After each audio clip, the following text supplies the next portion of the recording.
Wait a minute. Okay. Well, look at that. We had an audio issue. Dig that. That was strictly a what they call user error. That's, y'all forgive me. See what happened? Anyway, is that what happened when I was talking about you? Anyway, good afternoon. No, good evening to my audience. 7 o'clock on a Tuesday. Y'all know what time it is. Linda Sanders, how are you? Dennis Howard Hodges. Pastor D is in the building. Joyce Taylor. Linda Sanders again. Yeah, thank you for that. She said no volume. Sheila Ely, there's a face I haven't seen in a long time. What's up, Sunshine in the house? Brianne Borders. Jerome Cook in the house. What's going on? Okay, listen, y'all. It's been a long week. Let me start out by giving you a humble apology for last week. We had a major technical failure at the very last minute before the show, but we are going to cover some of the subject matter that we were going to cover last week along with today's show because they kind of go hand in hand. And one of the things that we're going to have on the show, one of the great things that we're going to have on the show tonight is we're going to talk to two of the contest winners from the original stepping contest in Detroit at the White Party, Rodney Mack's White Party this weekend.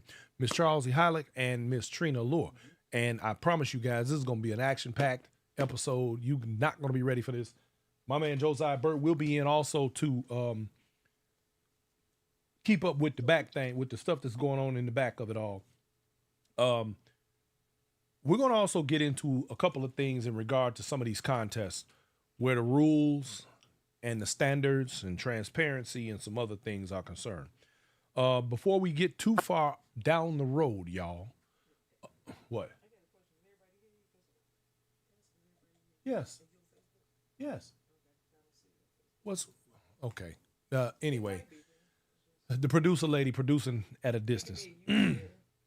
Okay, so yeah, user error again. Okay, thank you. All right, so ladies and gentlemen, let me give y'all a couple of, let's talk about a few of the events, upcoming events right quick. Let's cover these. Let's pay these bills right quick, and then we're going to get into this show because we got it going on tonight, y'all. On this weekend, y'all, June 26th to 29th, we got the birthday celebration coming up in Las Vegas. Nicole V doing her thing over there with Carmichael, Miss Maddie B, my man Andre Blackwell. On the ones and twos, we got Myron R, and we got Mellow Chris. The MC for the night will be Devin Smith, one of them Texas boys, y'all. Devin the dude. Bro. See, I'm gonna have to put some skirts on my green room. And we got my man Jesse Roy. A few other great people gonna be at this event. Now, ladies and gentlemen, let me start out by saying Inside Stepping was scheduled to be at this event. However, due to circumstances beyond our control, and I do mean beyond our control, we will not be in attendance, and I apologize to anyone for the Inside Stepping family members who did come on our behalf. We do appreciate you and we love you. Show up, show out, have a great time for us, and we will see you on the next go round. But it is going to be a fantastic event. The Carmichael concert is going to be a good thing going on there this weekend. Friday, July 11th, 12th, and 13th, you guys. It's the White Party weekend over there, Majestic Gents in Chicago. You don't want to miss this. It is always a blast, always a blast. This weekend, the White Party is going to be musically powered by DJ Trey Nicole, DJ Sermella, and DJ Fly Diva. Three of my favorite female DJs are going to be doing their thing at Tinley Park, you guys. Get ready for that. It is going to be off the chain.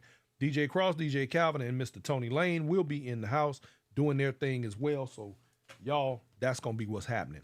Now, moving forward into August, we will be at the 9th annual Crush and Cream Stepping Affair, Little Rock, Arkansas. August 21st through the 24th. That's my man Ted, the Boss Williams over there. He has an action-packed lineup. Guest instructors Kevin Doc Dockery, Pat Clay, Greg Dixon, and Ted the Boss himself. Mr. E.T. Taylor, Pony Mac, DJ Fly Diva, Daryl Smooth Greenwood, and DJ Randy E. are your musical hosts for the evening. And my man Lamont Watts and myself will be broadcasting live. You know, Lamont got the radio station. He's going to be doing his thing. Moving forward into October. No, I'm sorry. I'm tripping. I had to write my notes down, y'all, because I don't have everybody's flyer right in front of me. But we do have the homecoming the following weekend after the Crush and Cream. We will be in Chicago, Illinois. And if you're not going to be in Chicago for the homecoming weekend, man, I don't know what's wrong with you, but you need to be there because I'm going to tell you right now that is going to be the event of the year. It is going to be off the scale. I promise you. 2 weeks later, of course, we'll be back in Chicago. World's Largest is right behind that. We will be in the building, broadcasting live, bringing it to you straight to your living room to make sure that you all get an opportunity to check it out if you're not able to make it and be in there yourself. Also, the following weekend, we will be in Minneapolis, Minnesota at Denim and Diamonds 10th anniversary. One of my favorite events of the year. Excellent, classy, laid out, everything, man. Look, tell you, they don't spare no expense. This event is off the chain. You want to be at the Denim and Diamonds. I promise you. My girl Valerie O'Connor over there, she does a fantastic job over there in Minneapolis. Love her to death, and looking forward to this year's event like always. The following in October, I meant to get the details for you for the October event in Houston. I don't have them in front of me. Never mind. Anyway, moving forward, next week we'll have those. I'm gonna have those details. We got a party coming up in October in Houston. I apologize, I don't have the details directly. It's October 26th. Yes. I have it to you before you get off. Oh, okay. She'll have it for me before we get off the air. Anyway, then moving further into to the end of the year. Clark's Vegas Steppers, New Year's Eve, we will be in Clarksville once again like we were 2 years ago. Y'all get ready. That party is going to be off the chain. For those of you who are willing to travel during the week for that New Year's Eve thing, we're going to be in Clarksville, Tennessee, Clarks Vegas. They doing big things over there, man. That's Josiah's market over there. They doing the thing, and it's gonna be a really nice event, and I'm looking forward to it. Now, in October also, y'all, I forgot my other October folks. Stepping in the nation's capital, October the 16th through the 19th. That's my man Norman Cherry over there and my girl Jackie Ballard. They're going to be doing the doggone thing. I'm going to make it my business to be at this event myself. Mellow Chris and Myron R are going to be on the ones and twos. Instructors Royce Banks, Cheryl Sugarfoot Poe, and Sharnice Simmons. That is a hell of a lineup right there. That's a great lineup. Friday night is Rep Your City. Saturday, Black and Silver Affair. Stepper Sharp. And Sunday is the Farewell Brunch. They have at the door prices, and I'm not sure what their. Oh, I'm sorry. Their weekend pass is. I don't have a price for their weekend pass.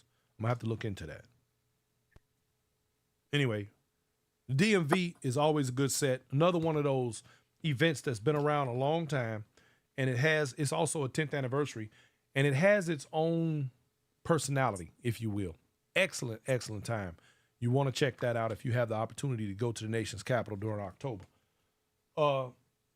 First of the year coming around. I don't have the dates in front of me. On last night, Professor Reggie Miles, Dr. Francine, had on my partner in crime on Conversations. They had the GDI team on the show. They did a fantastic job laying out the details for the upcoming Heritage Ball. Now, I'm going to tell y'all like this. The Heritage Ball is one of those events where people will say things like, oh, my God, it costs so much. All I'm going to say to y'all is it's worth every dime. The event is on another level. It's the scale of it is enormous. It's crazy. February 26th through March 2nd. So y'all want to see about making sure you booked as soon as possible. I believe in already, they just announced, I think it was a week or so ago, they have already booked the majority of the tables around the dance floors, and they have 3. And when I tell you when I say they have 3, it's like one gigantic dance floor, but it's broken into 3 sections. This place is huge. Go to heritageball.com, check out the details. It is one to go. It's definitely one to go to. The following 2 weeks from that, we have Steppin' in Elegance, Houston, Texas, Beamer Johnson. Man, her lineup is off the chain. Matter of fact, let me see if I can. Okay, January 30th through February 1st, we have the Rose Gold set. down in Baton Rouge, Louisiana, with my girl Patrice down there. That is yet another one of my favorite events. Weekend pass on that one is $100. You might want to check that out. That is a great. Listen, I'm gonna tell y'all. I don't know how many of y'all are familiar with Louisiana culture, but that second line is crazy. Oh man, I love it. Do not let me forget. Coming up also at the end of this month, we have Steppin' in Huntsville. My girl Trina, Allure, who's going to be on the show tonight, and she'll be plugging her event, is also taking place right in Huntsville, Alabama. Y'all don't want to forget about that. There's so much stuff going on, y'all. It's crazy. We'll be talking in more detail about the events that are down the road as the months pass. But you definitely want to start preparing yourself. Now, I'm going to tell you, one thing that I've noticed is that the way these party itineraries are turning up, the bar is being raised. And I think that's something that we should all take into account. And because the bar is being raised, I think we're going to have better quality events moving forward. And I also think that we're going to not have as many. I know it still sounds like a lot, and there are, but there are a lot of events that have fallen by the wayside. And most of it is because, just because a person wants to give an event doesn't make them a good promoter. You know, you have to be careful. Now, we have friends and we have people that we like and people we want to fool with and we want to support and all that kind of stuff, and all that's well and fine. Because it doesn't matter who gives a set. Somebody's going to show up. Somebody's going to show up. It may be a lot of people. It may not be a lot of people. However, whatever your preferences are in terms of attendance, and meaning how many people you like to be around. Some people don't like great big parties, like a Heritage Ball or homecoming. Some people like the smaller venues. I personally prefer the smaller venues myself. I'm going to the big ones, but when it comes to just getting an opportunity to fellowship and hang out with my people, the smaller ones work real well for me. So anyway, that's enough of that. I don't think I have. Let me make sure I got all my... No, I didn't take a breath. Let me make sure I got everything on here. Oh, also, let me also mention to you guys, on last Sunday, I began my my journey with Professor Miles of Conversations on his radio station, WBOE. So if you guys want some good old school, some brown liquor music, that's what I call it. It's called Brown Liquor Sundays.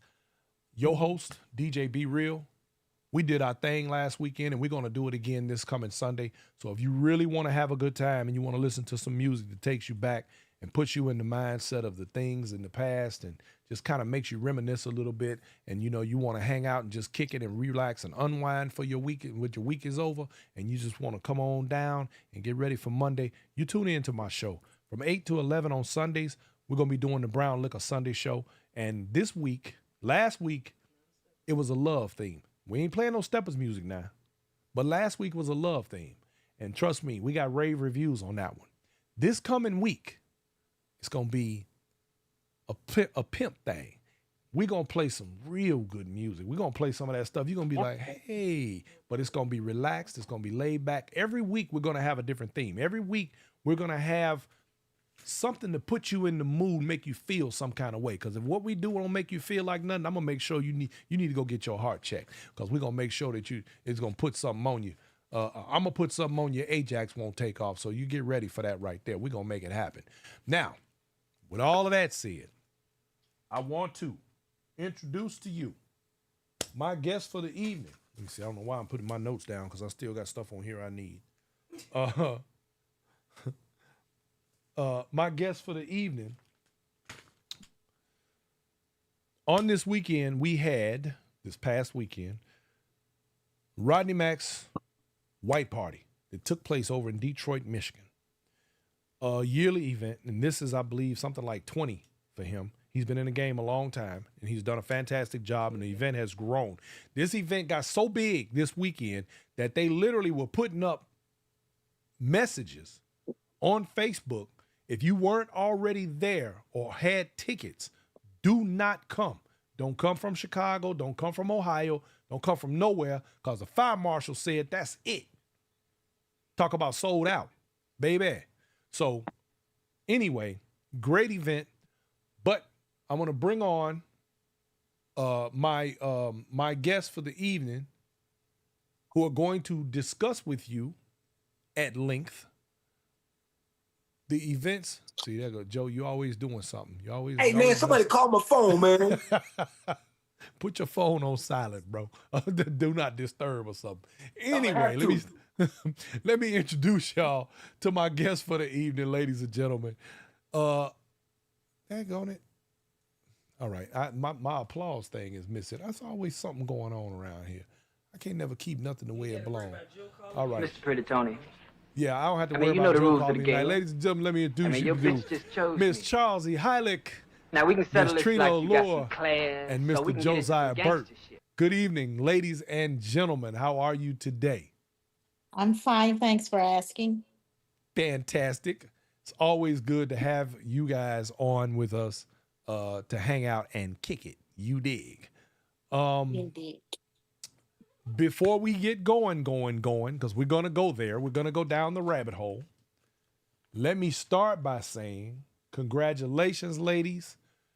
You all were contestants in the original, it was the original dance category, am I right?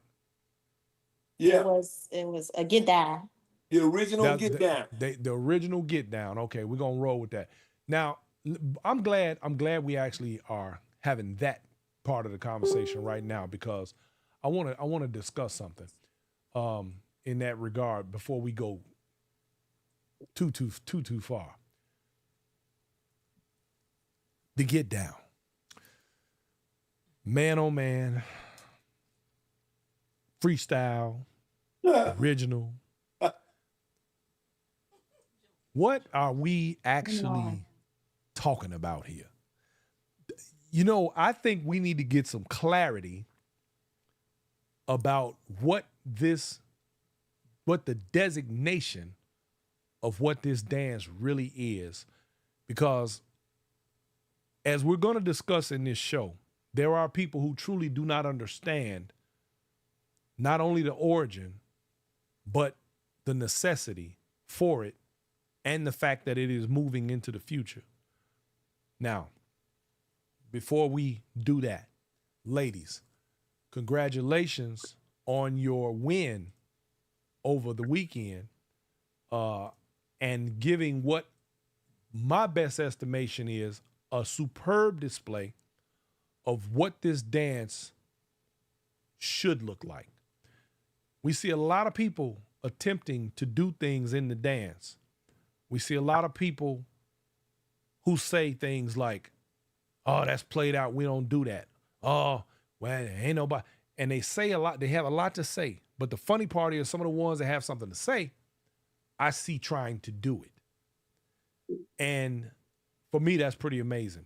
But what I'm going to do here is I'm going to actually play the clip from you guys' dance for the audience to see, so they can get an idea of exactly what we're talking about before we delve deeply into the conversation tonight.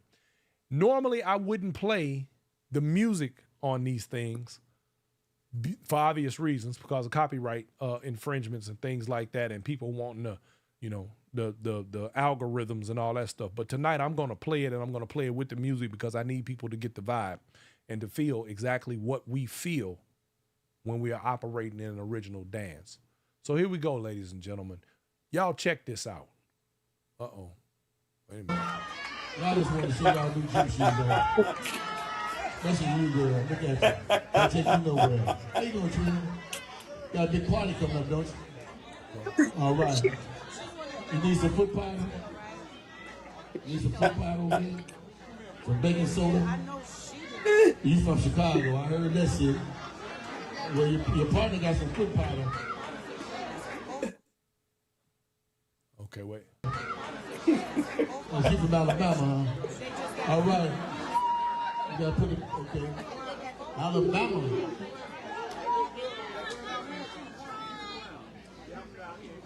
All right, let me forward this Ready? a little bit. You ready? Get into the dance. DJ, not cool. Beat talk. Let's go to work. Let's go to work. Let's show some love as they get started. JB's, y'all. Go to work.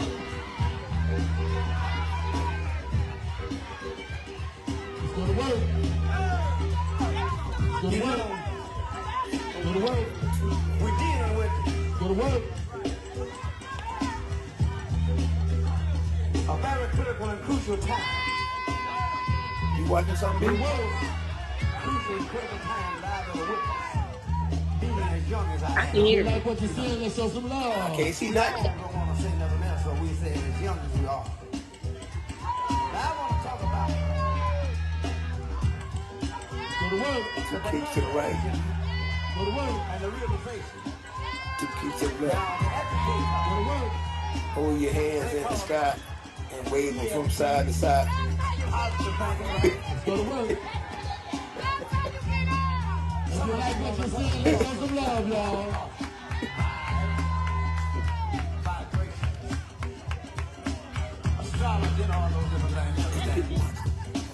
All right. That's enough.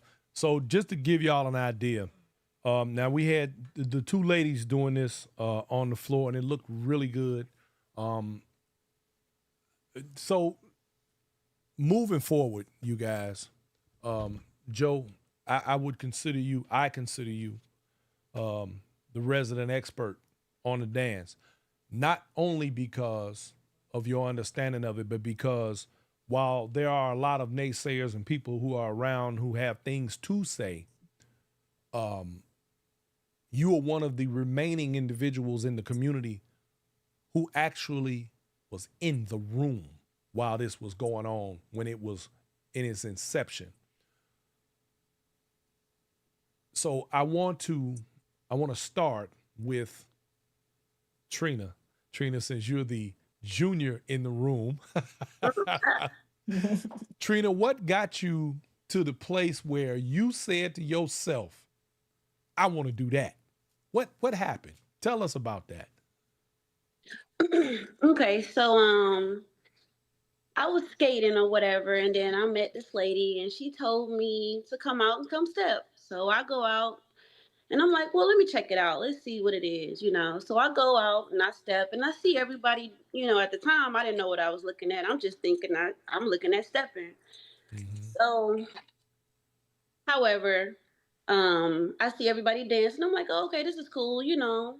Let's see what's going on. So I go to that party, then I go to another party, and that's when I see Josiah. So I was looking, and I said, what is that? What is he doing? He not doing the same thing everybody else doing?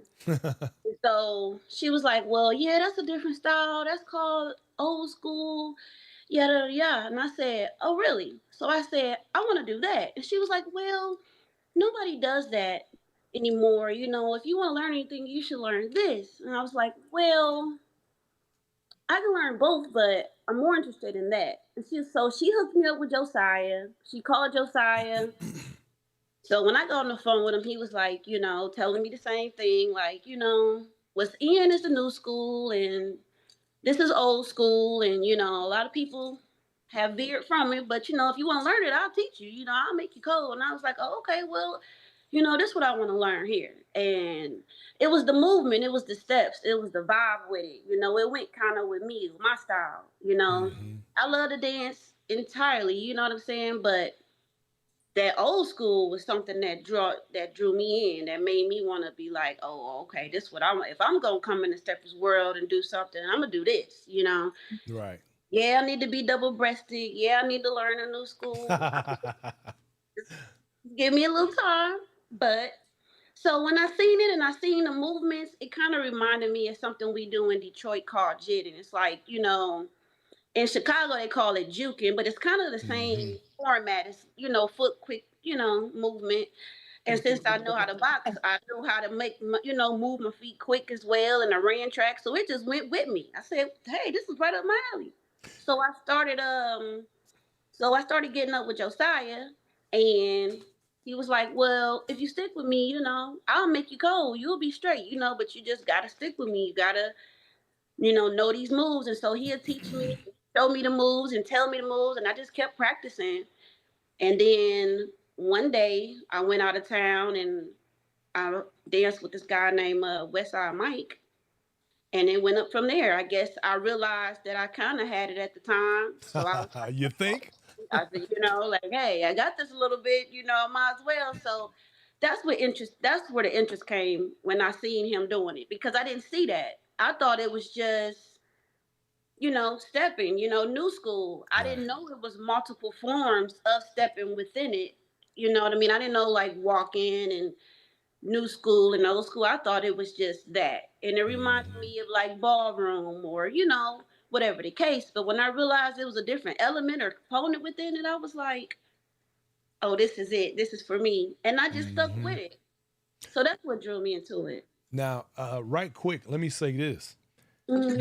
You just added some perspective even for me, because it's funny you say that, because even though there were times where I would watch, like in Chicago, the kids juking, and that was Mhm. what in the like in the last 10 years or something like that, or more, a little bit more, A little bit more, yeah. and in probably 20. And then with the thing that you said about the dance they do in Detroit, it Mhm. never really occurred to me, because I would watch their moves and I would think to myself, some of these would be some cold moves as part of the style of an individual in stepping, if they were able to translate that. And you just kind of added to that thought in my head, like I could see younger people coming into this dance for that reason right there alone. That'd be a hell of a thing. I didn't even think of that. Um, so basically, you saw elements in the dance that were appealing to you, and it made you want to say, "Hey, look, I want to do that right there." That's pretty slick. But I love the fact that you stuck to your guns and you went ahead and you did the doggone thing like you did. That's pretty slick. Charlsie, my dear, Yes. the next youngest in the room. Yes. um, for those of you in inside stepping land who may not know this young lady, Charlsie has roots in the game. Uh, Charlsie, give us a little bit of background on your beginnings and how you view the game now versus times past. Okay. I started off in second grade, about 7, 6, or however old it is. And hold on. And And that, for those of you who gonna get ready to say, "Oh, come on, man, for real," trust me, she ain't lying. Go ahead. okay. I have a older brother. I had two older brothers and a cousin, Daryl Davis, Mm-hmm. whom at that time would give parties at our house. And there were certain guys that was not dancing with the ladies because they were real short. And because Gene, Barry, Buddy, a lot of those weird tornado, Scandalous, they would all come to our house when my mom, Bobo, Blinky, Jerome, Scott, Drew, all of those Yep. people would come to our house, along with Tay Tay, the woman Tay Tay, China Dow, the Lady Taboo. My brother Hey, won a lot of contests hey. with the Lady Taboo. And they wouldn't dance with certain guys. So those Mm-hmm. guys that were short would ask my brother, since they taught me, could they dance with me? Now I would demonstrate real quick that what I was doing was nothing but this. Hmm. Dig that. Now, tell everybody That's what that what I was is. doing. And then they taught me to do this, Mm-hmm. back to this. So this was the regular stepping for those that didn't know. That was the original part of Mm-hmm. the dance. It was almost the bop, right? Mm-hmm. So now after the bop, then they started going from stepping. And it Mm-hmm. was, See that? Same dance. so that's the original. Then they Now, started taking that and doing the doubles up or whatever the guy want to call it, but you still kept the dance. there you go. So Now, that's what I was Charlsie, doing. I don't want to cut you off, baby, but there's a lot of teaching moments in here in what you're doing, and I want to say this right quick to these people. Mm-hmm. Did you all pay attention to the way she just showed you how the original stepping translated from the bop? She just showed you, and she never stopped moving. Pay very close attention, because the dance you're doing today is a spinoff of exactly what she's doing right now. Go ahead, Charles. I had to throw that Okay. in there. Okay. Go ahead. So after that, and I learned that coming up through my teenager years. However, I went to college and I was in the corporate world. So I wasn't concerned with that style of stepping because, as you know, Josiah, the people that were stepping like that were still from the streets. And not saying everybody was street, but everybody is coming from the streets. So I was going to a place, wasn't able to get in, but I was going to a place called Chick Rick's. And I end up seeing, now when I got up, when a guy asked me to dance and I got up and danced, this is what I was doing.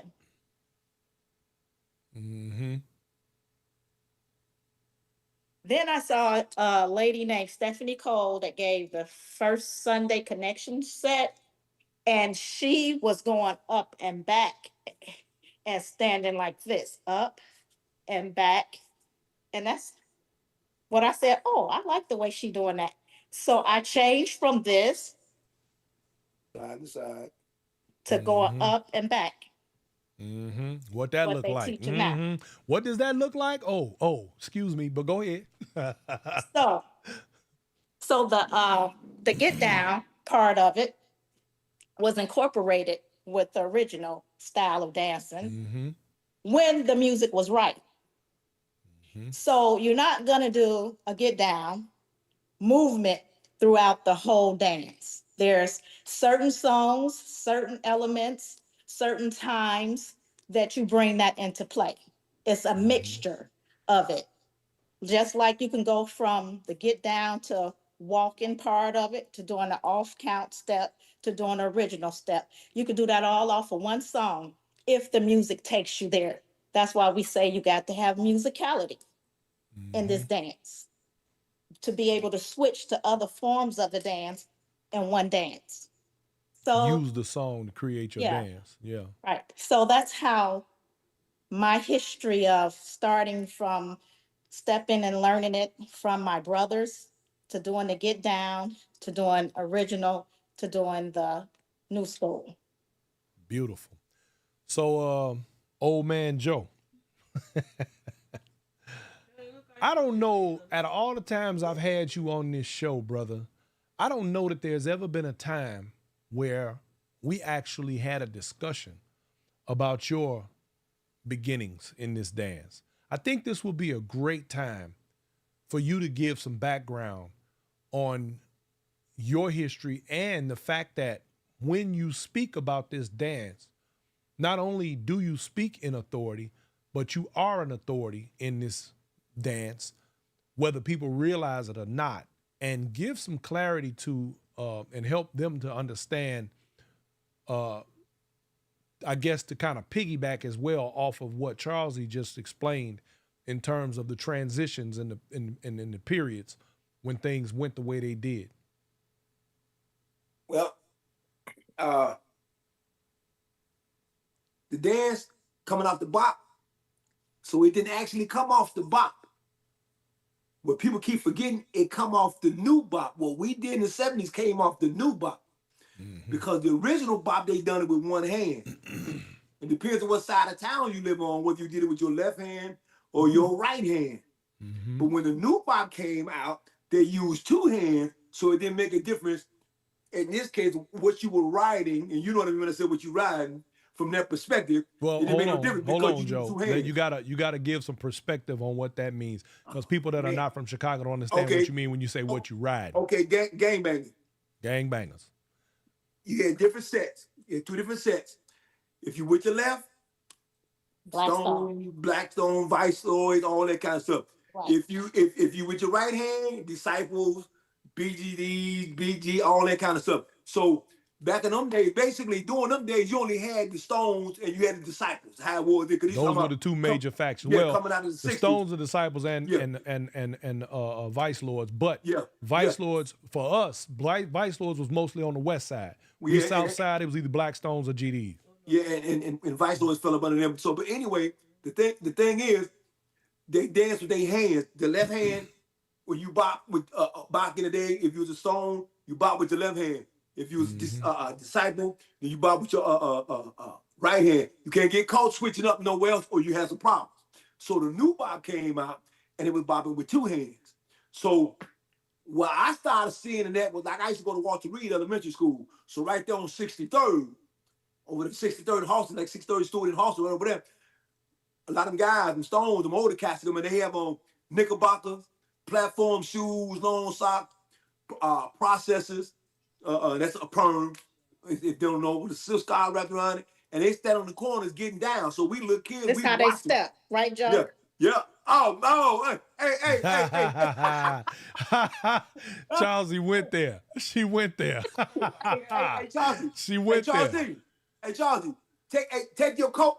See, you put your coat on your arm. That was the boppers when they put it on their arm. Well, what us cats, we take the jacket and put it up under our armpit and hold it and get down with it. There you go. Yeah. So that's how we were doing it. But we'd see them growing up as little kids, and sometimes if we knew them, they'd grab us and start dancing with us. So we seen it on the streets how it came up. So I'm like 10, 11, and we picking it up. And when people don't remember, like in Chicago, they used to have record shops. And in the record shops, they would always play music when a new 45, new songs come out. They would always play music in the record shops and have a little spot where you can dance in some of the record shops because they want you to come in and buy the music. So you'll see them cats in there getting down, and we was learning from them in the streets and picking it up. So as I began to pick it up and learn and start traveling, going to different schools, something was from, I should say middle school, but we had middle school yet, but we had elementary school.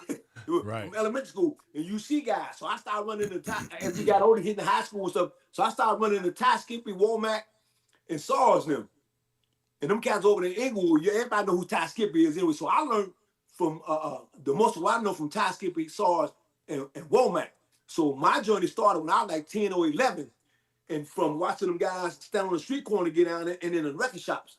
And we picked it up and started learning it and took it to school and different places like that, and at the sock hops. So when people say sock hops, let's get sock hops straight. Sock hops are only done at school.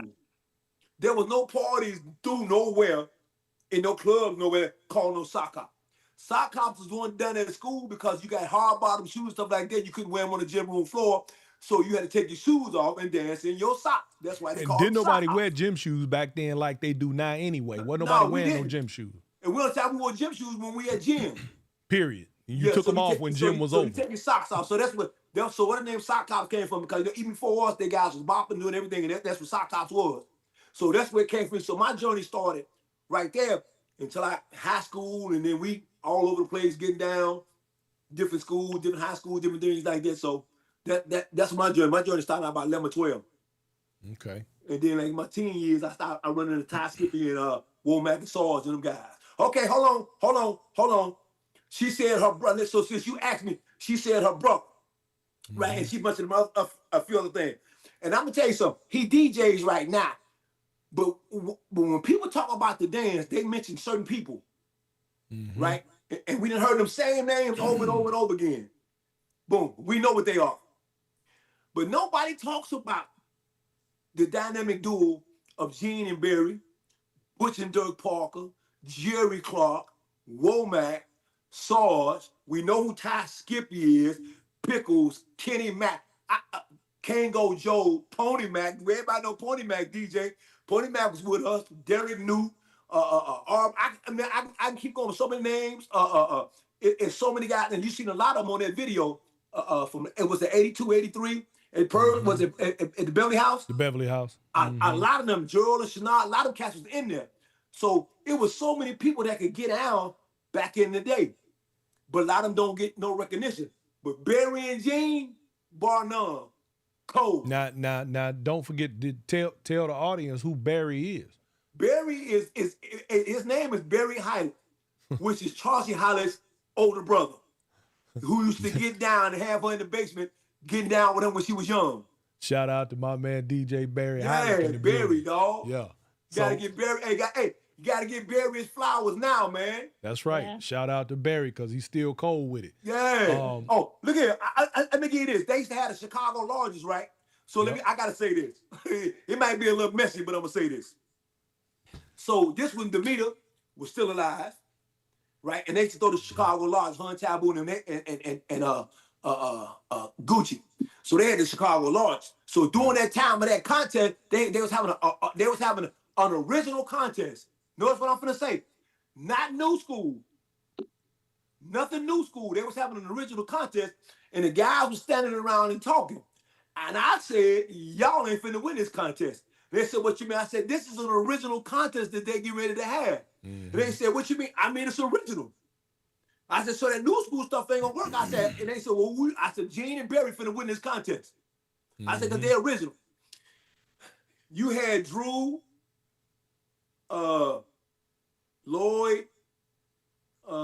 Nike and Lloyd. Nike. It was a few other people there. Got in. Got no scores. They got no scores. Why? Because they didn't do original. Original with two guys were never meant to do turns, step side to side, hold on to each other. And don't be touching them like you touch women, turn them like you turn original. women, none of that. Yeah, the guy did not do the woman's part in a get down and do it. It was never like that. It was just them dancing in front of each other, doing footwork, dancing from the waist down to the feet, and doing a couple of spins. They might do some over the head stuff and, do something like that, and do a couple of turns and spin them, but they never got by each other's side and no.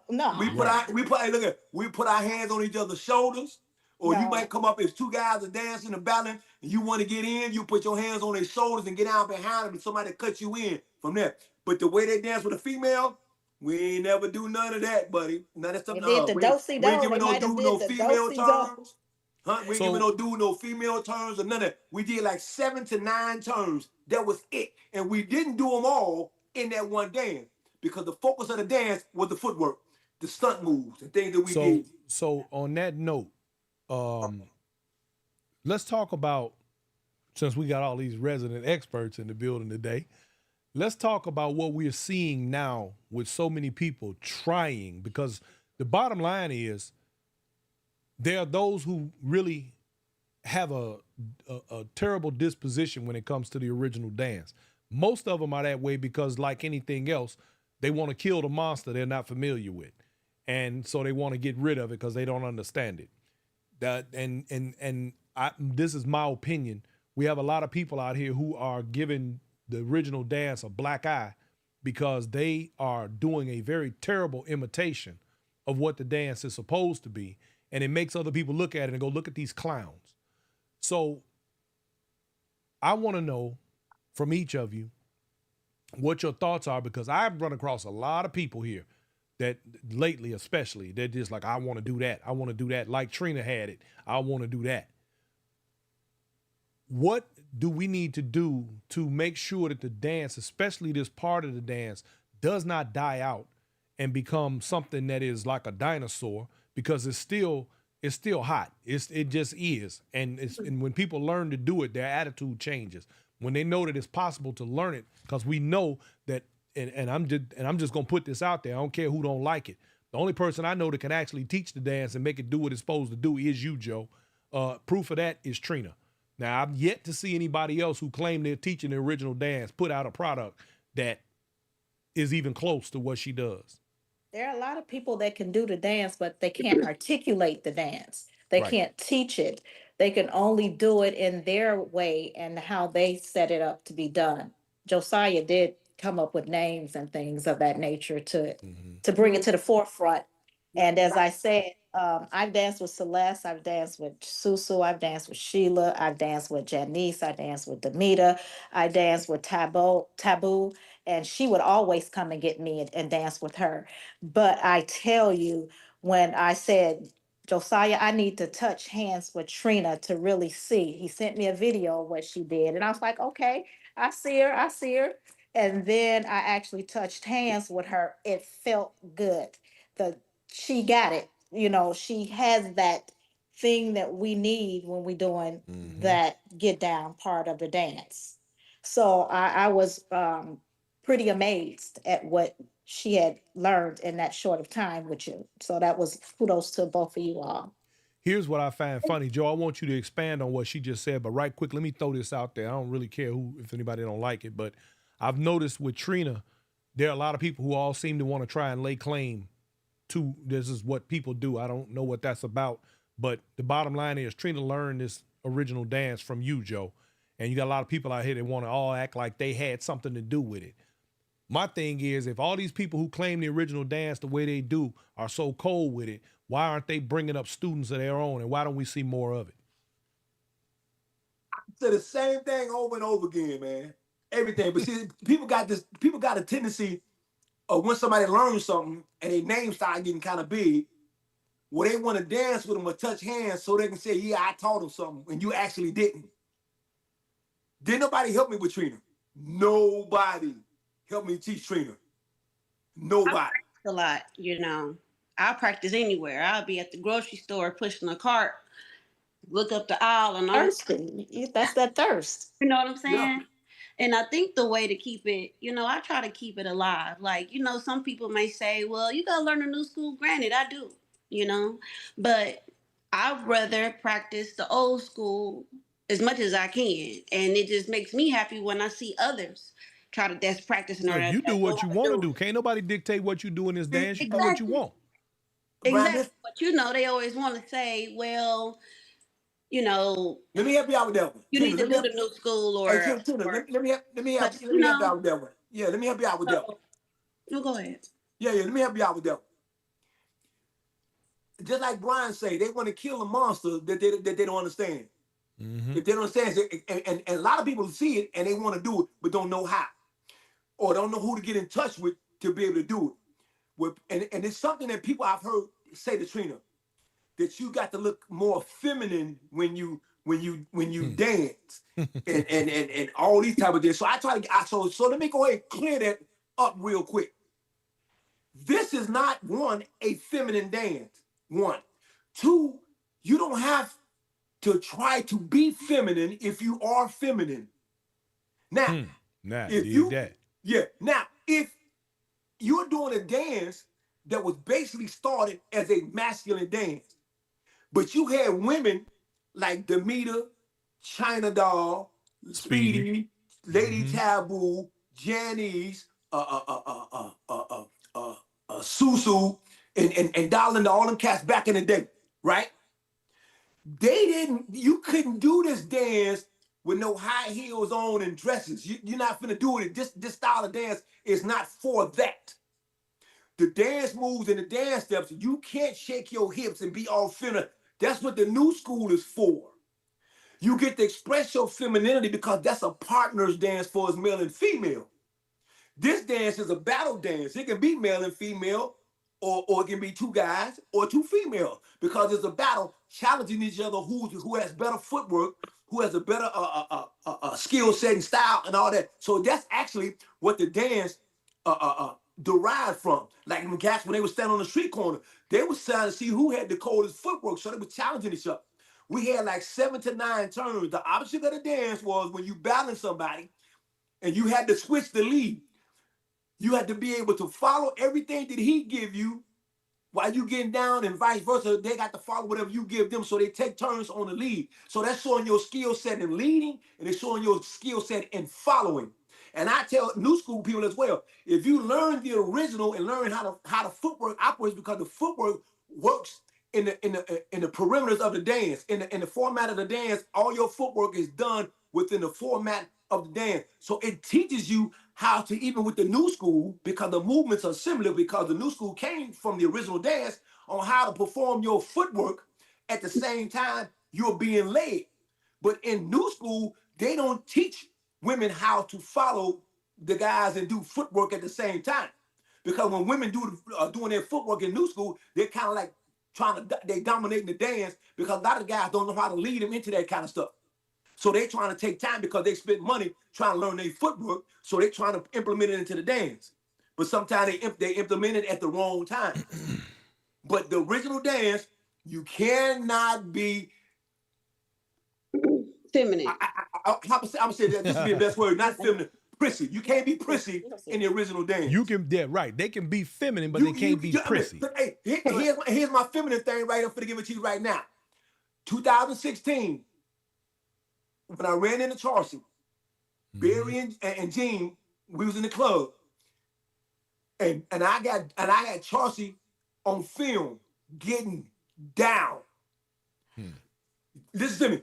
She wasn't prissy. You still seen her as a woman getting down, but the footwork was the same exact footwork that we do. It don't look like we do because of the isms that we did in our movement.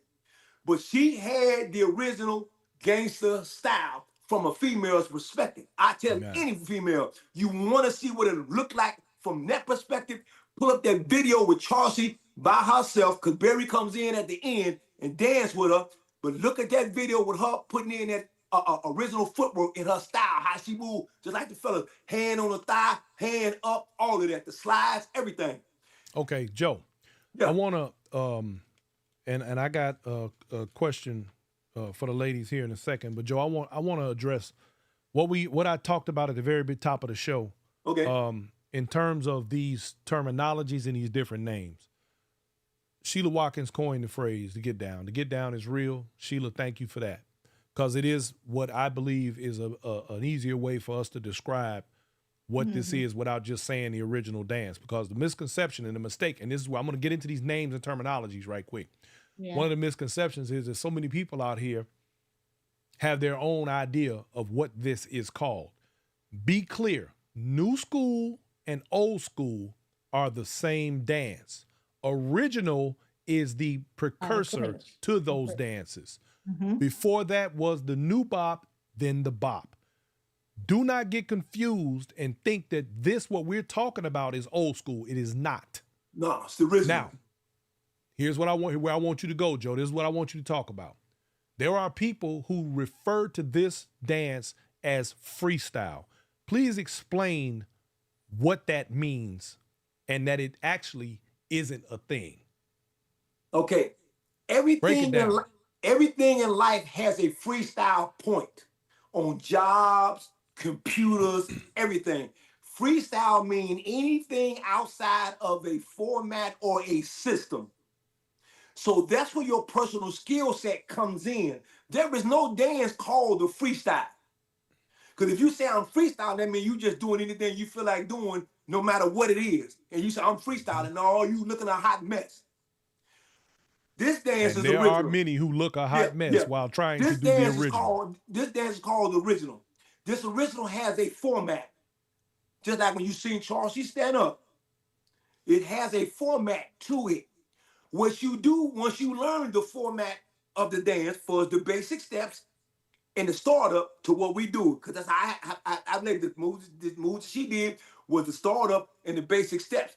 That's like the new school. Every dance has a format, okay, a point of reference, which you go back to on everything. The proof of that, for those of you who are not aware, the proof of that is if you left the South Side and went to the West Side to dance, the format was still the same. The personal skill sets may have varied, like they do everywhere else, but everybody did the same thing. The same way you see new and old school operating, this original dance operated the same way. Now go ahead, Joe. Exactly. Freestyle was your skill set, your personal skill set, your style, your isms that you get in there.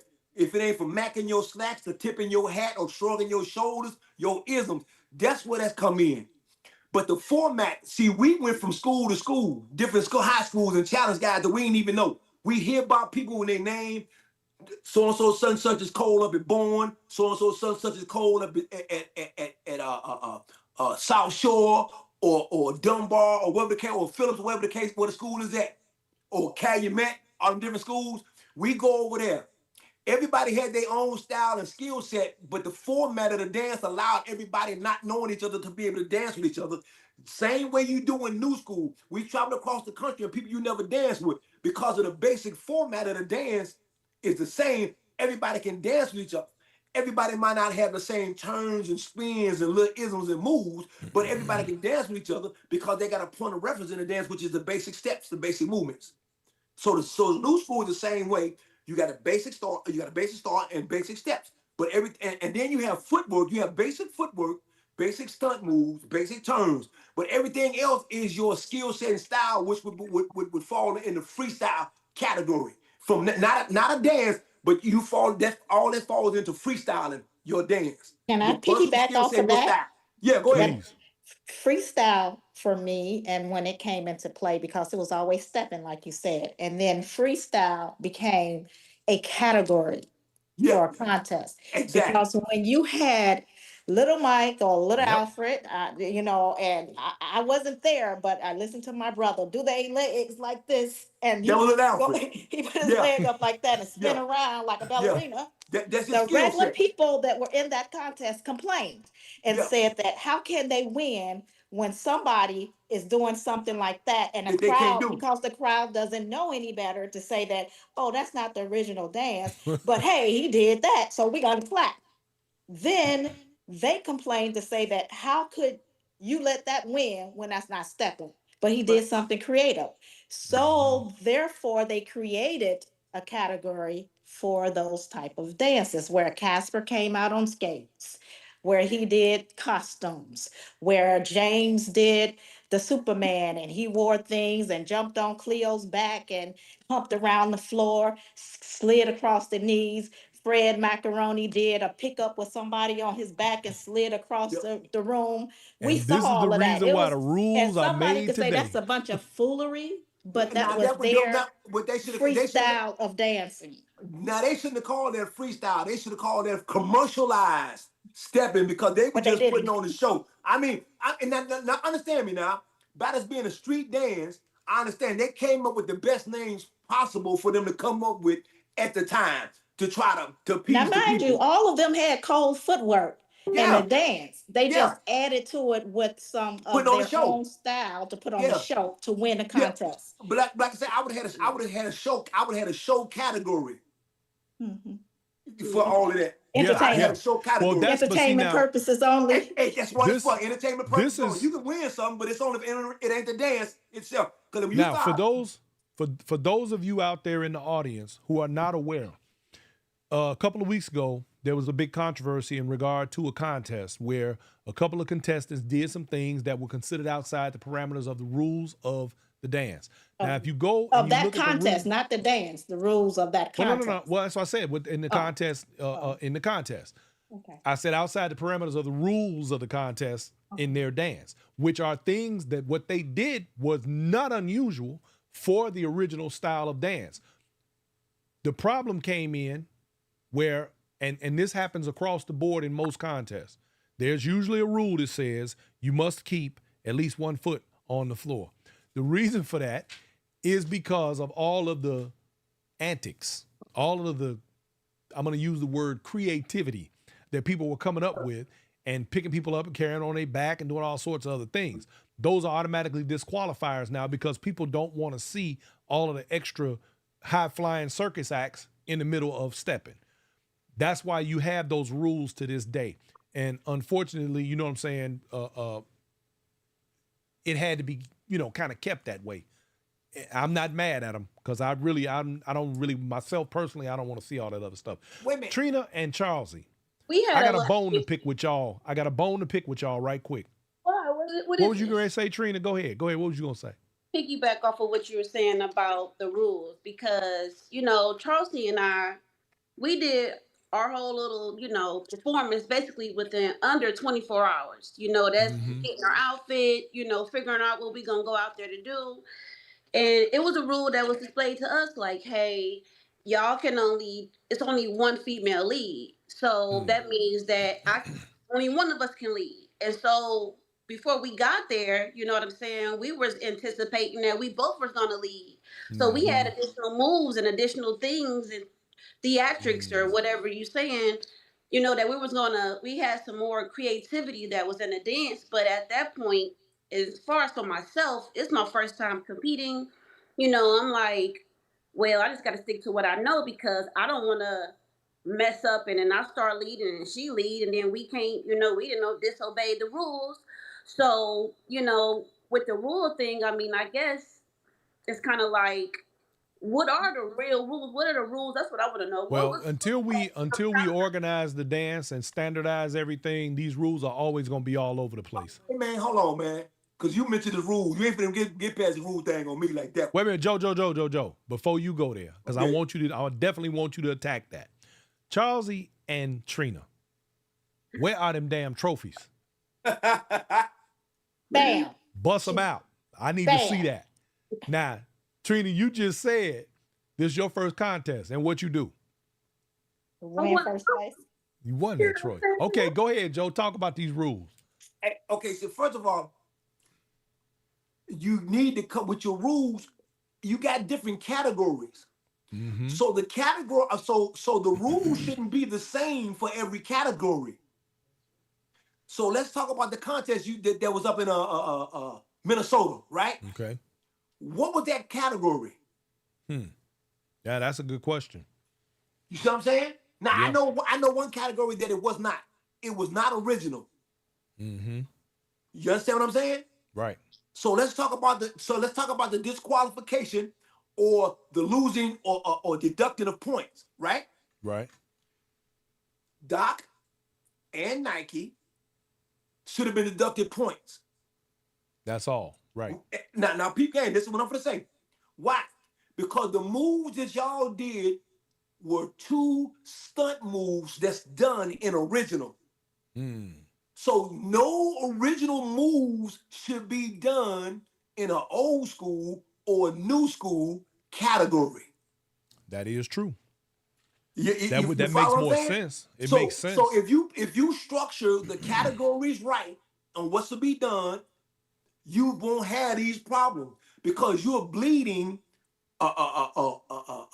regulations and rules into each category that doesn't fit each category.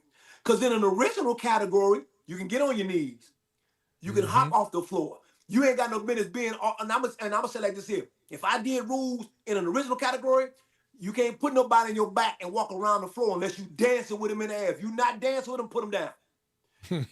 hey, look here. Having somebody and dragging them around the floor, nope, we ain't doing that. That ain't happening. If you're gonna hit a move where you drag them for a second or two and go into the dance move, boom. So the rules should fit the categories. New school, you got to make your rules fit the new school dance. If you do anything outside of the new school style of dance, you shouldn't get points for it. Same thing for old school. Speaking of points and rules, let's discuss. And this goes for old school, new school, original, and any other form of the dance. What does it look like for a qualified judge to sit in judgment of dancers who are oftentimes doing things that the others could not do? Okay, whoa, rephrase that, because you said a mouthful right there. Okay, let me back up. Who's qualified to judge these contests? You want the truth? Or you Tell want the truth. Tell the or, truth, shame the devil. So I'm gonna give it to you both ways. Most of the people are just picking at random. They're people that dance and they use them as judges. But nobody is actually certified on documentation to be able to judge the contest. Because I figure if you're a judge of a contest, you should be well-rounded in whatever category that you are judging. You should know all the ins and outs about that category. The rules, the standards, everything should be placed right in front of you while you are judging the contest. You should have certified judges to be able to judge the contest. That way you're not picking random people, because random people are like buddies, pals, friends, your students, all kind of stuff like that. That's not cool. So you need people to be certified. But hey, they're not gonna do that, like you said. Well, unfortunately, here lately, I've been doing some digging, and somehow, some way, somewhere, sometime, there's gonna have to be some sort of a referendum on what we do with these contests. I mean, anybody can do whatever they want. They can get their money to whoever they choose to give it to. Exactly. But at some point, there's going to have to be some governing body, some type of integrity put into place, because I'm starting to see some things that's looking like pay to play to me. Yeah. some things that I don't particularly care for. And Oh the yeah. bottom line is, It's a at lot of some red point, tape. people have to be treated correctly in these events and not be favoritism and all kinds of other stuff that goes on behind the scenes. Nobody get to Because see the scorecards. I think being transparent is what needs to that's take one of the place things I like in about them. everything that we are doing in contests, whether it's from a judge standpoint or a contestant standpoint. If there's a contestant or people that would like to enter a contest, there should be something posted across the board that says these are the rules, not just to give to contestants, but just to post for anybody and everybody to see. Exactly. And if you're gonna judge a contest, these are the rules that which you should govern that contest, that your category that you're judging, with these standards here. Right. Now, one of the things that I do like about and I noticed that they did this in Detroit too, about the judging in Minnesota, is that it is done right then, right there. The judges have their scorecards, and the scoring is done where everybody can see and the totals can be counted on the spot. I think that's really, to me, because like crowd participation, not so much. It's not, to me, not accurate enough. It's not. And I think that there Because like people need to sell be tables and they bring a lot of people that might exactly. cheer for them. So that's not Exactly. Yeah. Lisa appropriate Alexander either. says the rules for World's Largest is posted online, which is a good thing. Okay, good. Cheryl Head said, who will certify them? Cheryl Head, there's only one person actually legally, technically qualified to certify anybody in this dance at all. And you're looking at him on the screen right now. Moving forward, there has to, at some point, be standardization set in place that is going to be widely accepted across the board for everybody to take part in. Check Go this ahead, out. Joe. They got rules posted. Pete posts rules every year. But like Charlsie was saying, the rules don't have what you're required to do. Like me and you talk about compulsories. Right. They don't have what you're Exactly. required in this category to do. That's exactly what I'm talking about. You know what I'm Those are saying? compulsory items. So every category should tell you what you're required to do in this, not outside of your personal skill set and style. For people to understand the style of dance that you're doing in this category, these are the things that you are required to do. Perfect example is if Doc and Tick can interchange categories. One year they're in new school, 1 year they're in old school. Right. But the dances can Look look the same. What makes that a difference on the level of the content in which we read to judge these people by, Exactly. to say that that's this or that's that? And I hear that a lot, and I've gotten people to ask that of me as well, as to what is defined definitively for them to be able to say, I'm a jump to new school or I'm a jump to old school, but the dance still look the same. Well, again, the only reason, and this is for the education of the people that are watching, the only reason we have a new school and an old school category goes back to what we said earlier in this conversation, where you had people doing all type of high flying circus acts. If it was not for that, one got designated new school because it kept people from doing all of that wild stuff.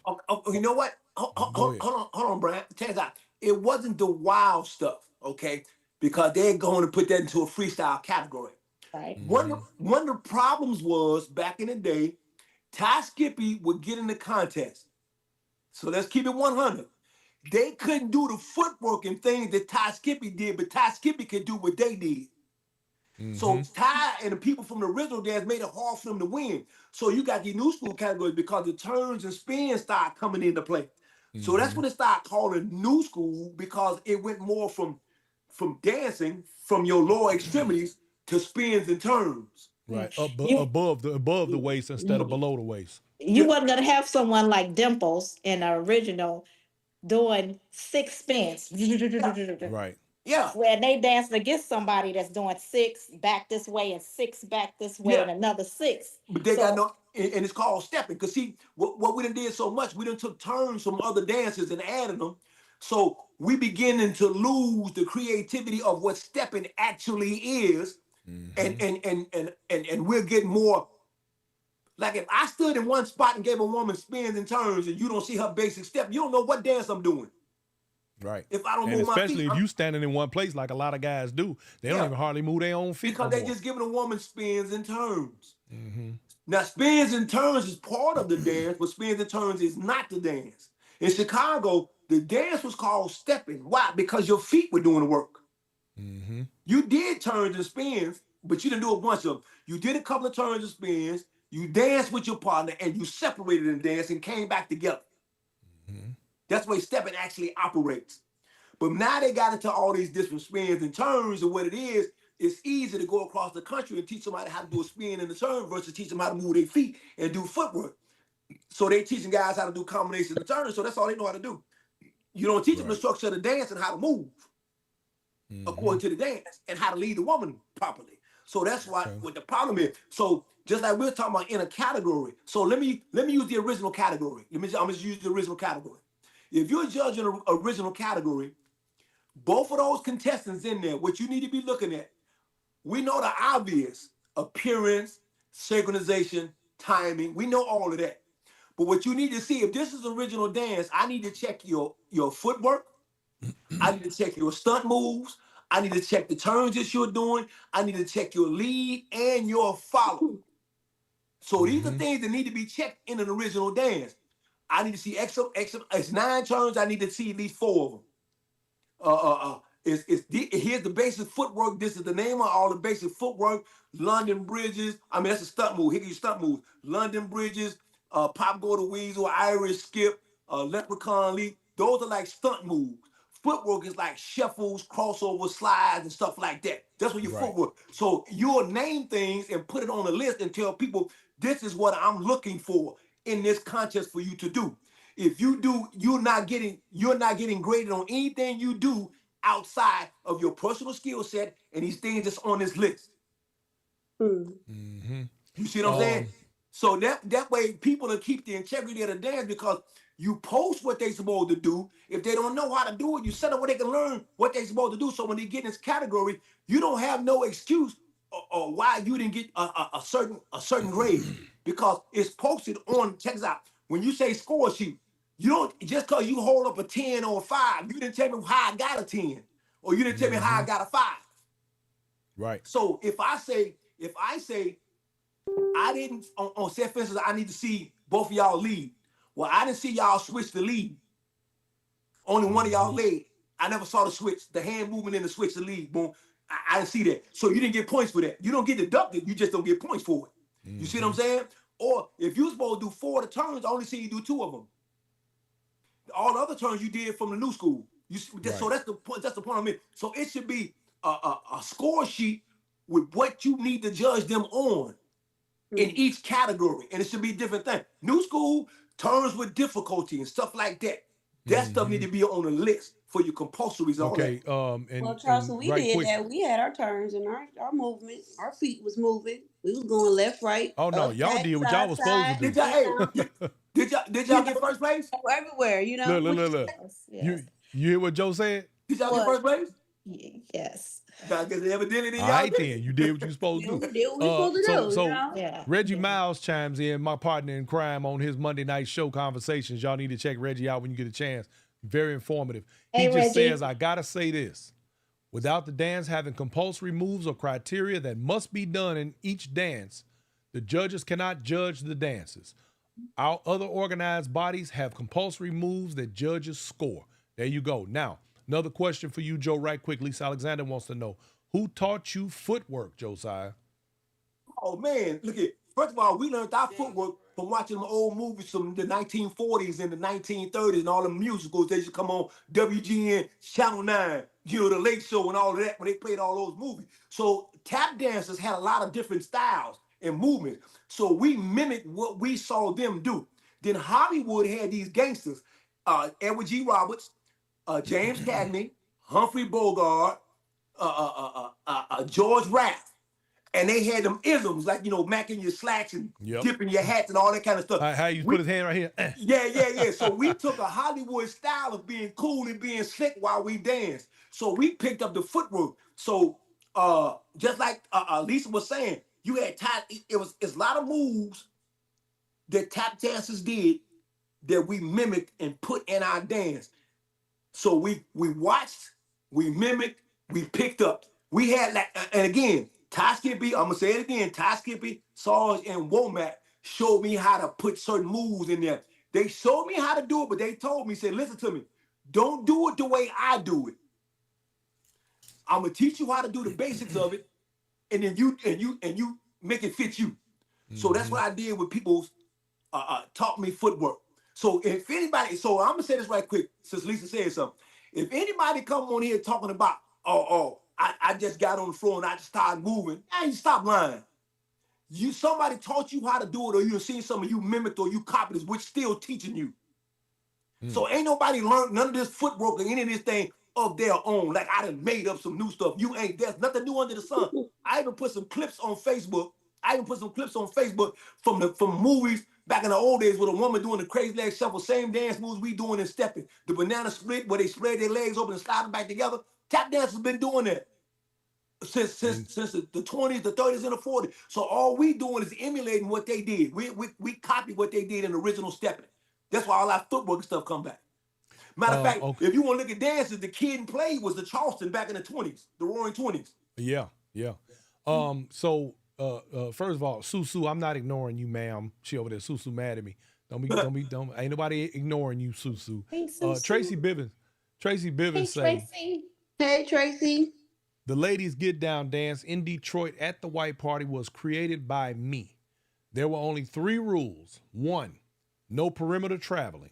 2, original style moves had to be done at various points of the performance. And 3, the judges had to be from Chicago original era in the 1970s. Josiah and Yahir were the consultants when I put that together. Susu and Sheila were 2 of the judges, but Josiah couldn't come. We used a substitute. Pete said he would put a ladies get down lead category in the WLSC in 2026 if he felt it would be authentic to honor the Janice and Demeter. Hey, that's what's up. That's something to think about right there. Y'all need to, y'all need to be getting ready for that. Brenda Montgomery wants to know, will there be a training program for judges and separate judges per category? When the same judges are evaluating numerous categories, I believe there will be a spillover or bleeding between categories. Something to think about. Pete runs the world largest, so that's gonna be on Pete. Well, yeah. Well, I mean that, but there's other contests. There's not just it's not just the world largest. They should. Matter of fact, we can, if that's the case, we can find out how to certify a judge. I mean, you don't have to be just a judge of the world largest. For anybody that has a contest, if you had certified judges, you will call those judges in. Wait a minute though, Joe. Let's do it like this. Okay, you and I have been talking for the last several years about the unification and the standardization of the dance in the community. Reggie Miles has talked about it. He has his own organization, the Association for Steppers, Bobbers, and Walkers. Yeah. Now, understand this. In order for what we're talking about to come to fruition, we have to consider the fact that, number one, the community at large has to be participatory in it in order for it to gain any kind of traction, to be accepted and respected to the degree where people who want to give a contest, for example, let's say let's just pick any of the contests that go on throughout the year, the big ones. And let's say, for example, these promoters are members of Chicago Stepping Academy, which is your organization that, of course, has the legal positioning to be able to actually sanction instructors. Let's say that these individuals decided it was a good idea to be a part of that body, that governing body, and say, look, we want to give a contest down here. I need, but they're able to select judges from a list that are a part of the organization and say, well, this person, and we know they operate within a certain level of integrity, and they're going to come and judge this contest based on criteria that they've been trained and understand to know what to look for, like you said, in the compulsory state of the dance, and say, these are the people that are qualified to do it. So we'll, call this person, they'll probably come judge for you. And if that person, okay, well, they go down to the next one. Okay, yeah, look, I got a contest coming in. Can you come down here and be a judge for us? That way it becomes legitimized in a way where we have some idea that these people are operating in a capacity that is respectable and it doesn't mean they're going to be automatically respectable, because we got some very disrespectful people out here. But I'm saying it would make it where we would at least have some semblance of organized competition that would then further the dance into the future. Yeah. There's just a thought.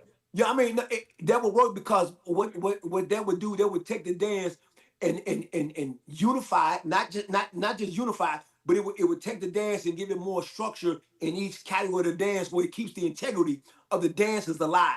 You'll be able to understand the difference between, I mean, because like you say, the new school and the old school, they kind of bleed right together, because the new school is just more turns and spins. You know what I'm saying? But you will still be able to, but the judges will be able to say, okay, in this category, the things over here you cannot do. This is what we're looking for in this category, and that category. So if you had judges, what that does, that allows people, even instructors, to be able to teach according to the compulsory move. Exactly. Teach according to what each category demands you to learn.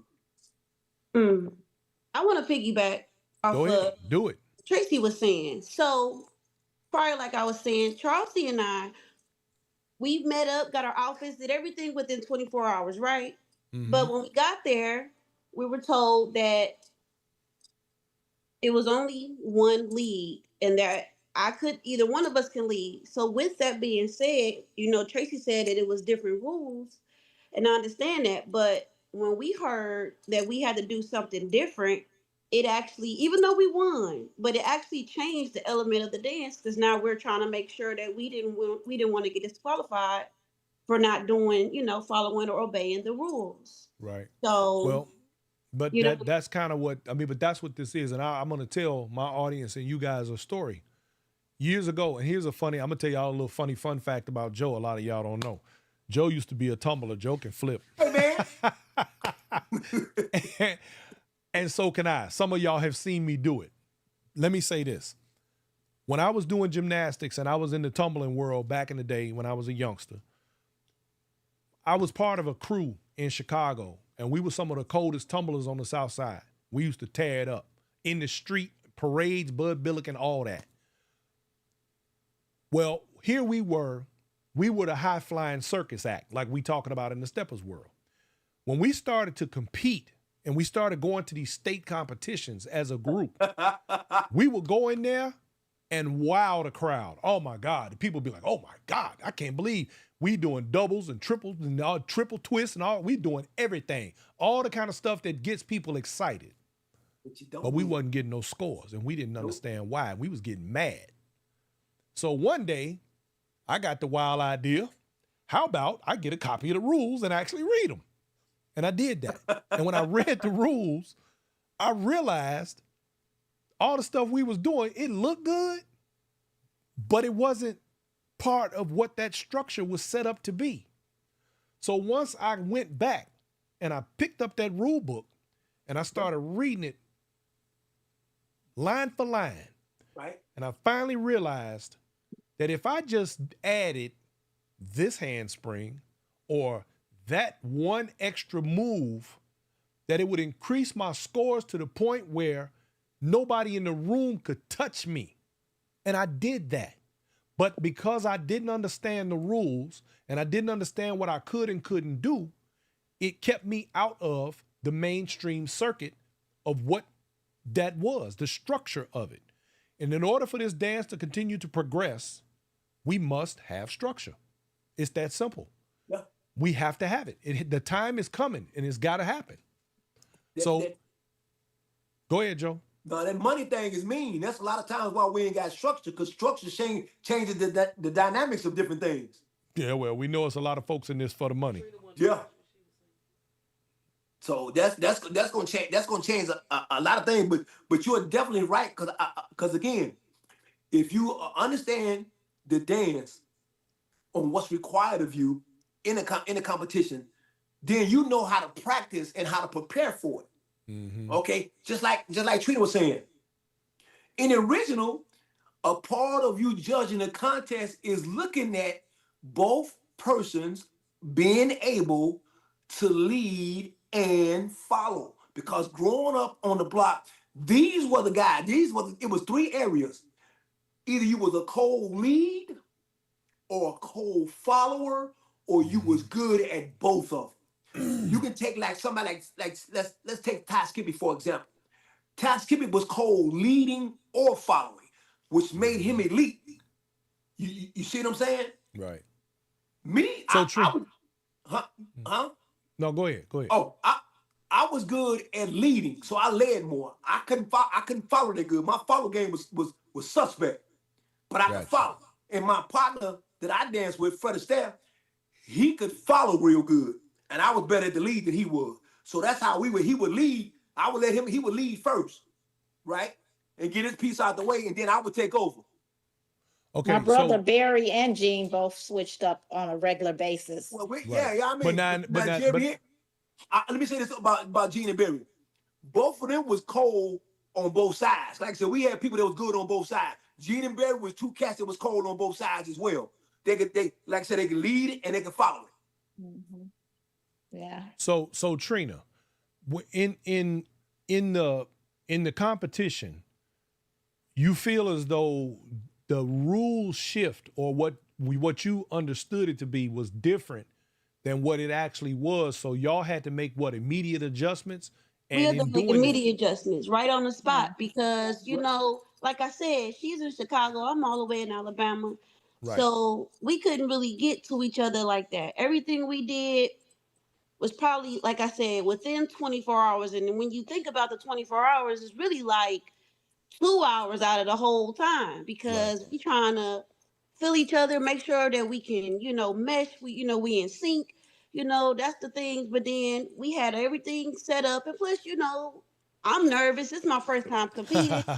You know what I mean? I don't want to mess up. I don't want to get disqualified. I'm just like, hey, I'm glad to be here.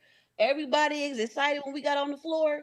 But right before we did that, it was brought to us that, hey, only one person can lead. So now we're like, well, we just going to go for what we know because now we can't do everything that we practiced to do or thought we were going to do because we don't want to mess up. We don't want to switch it. We don't want to throw each other off. What you think? Well, y'all did a great job. Y'all did a great job of making that adjustment.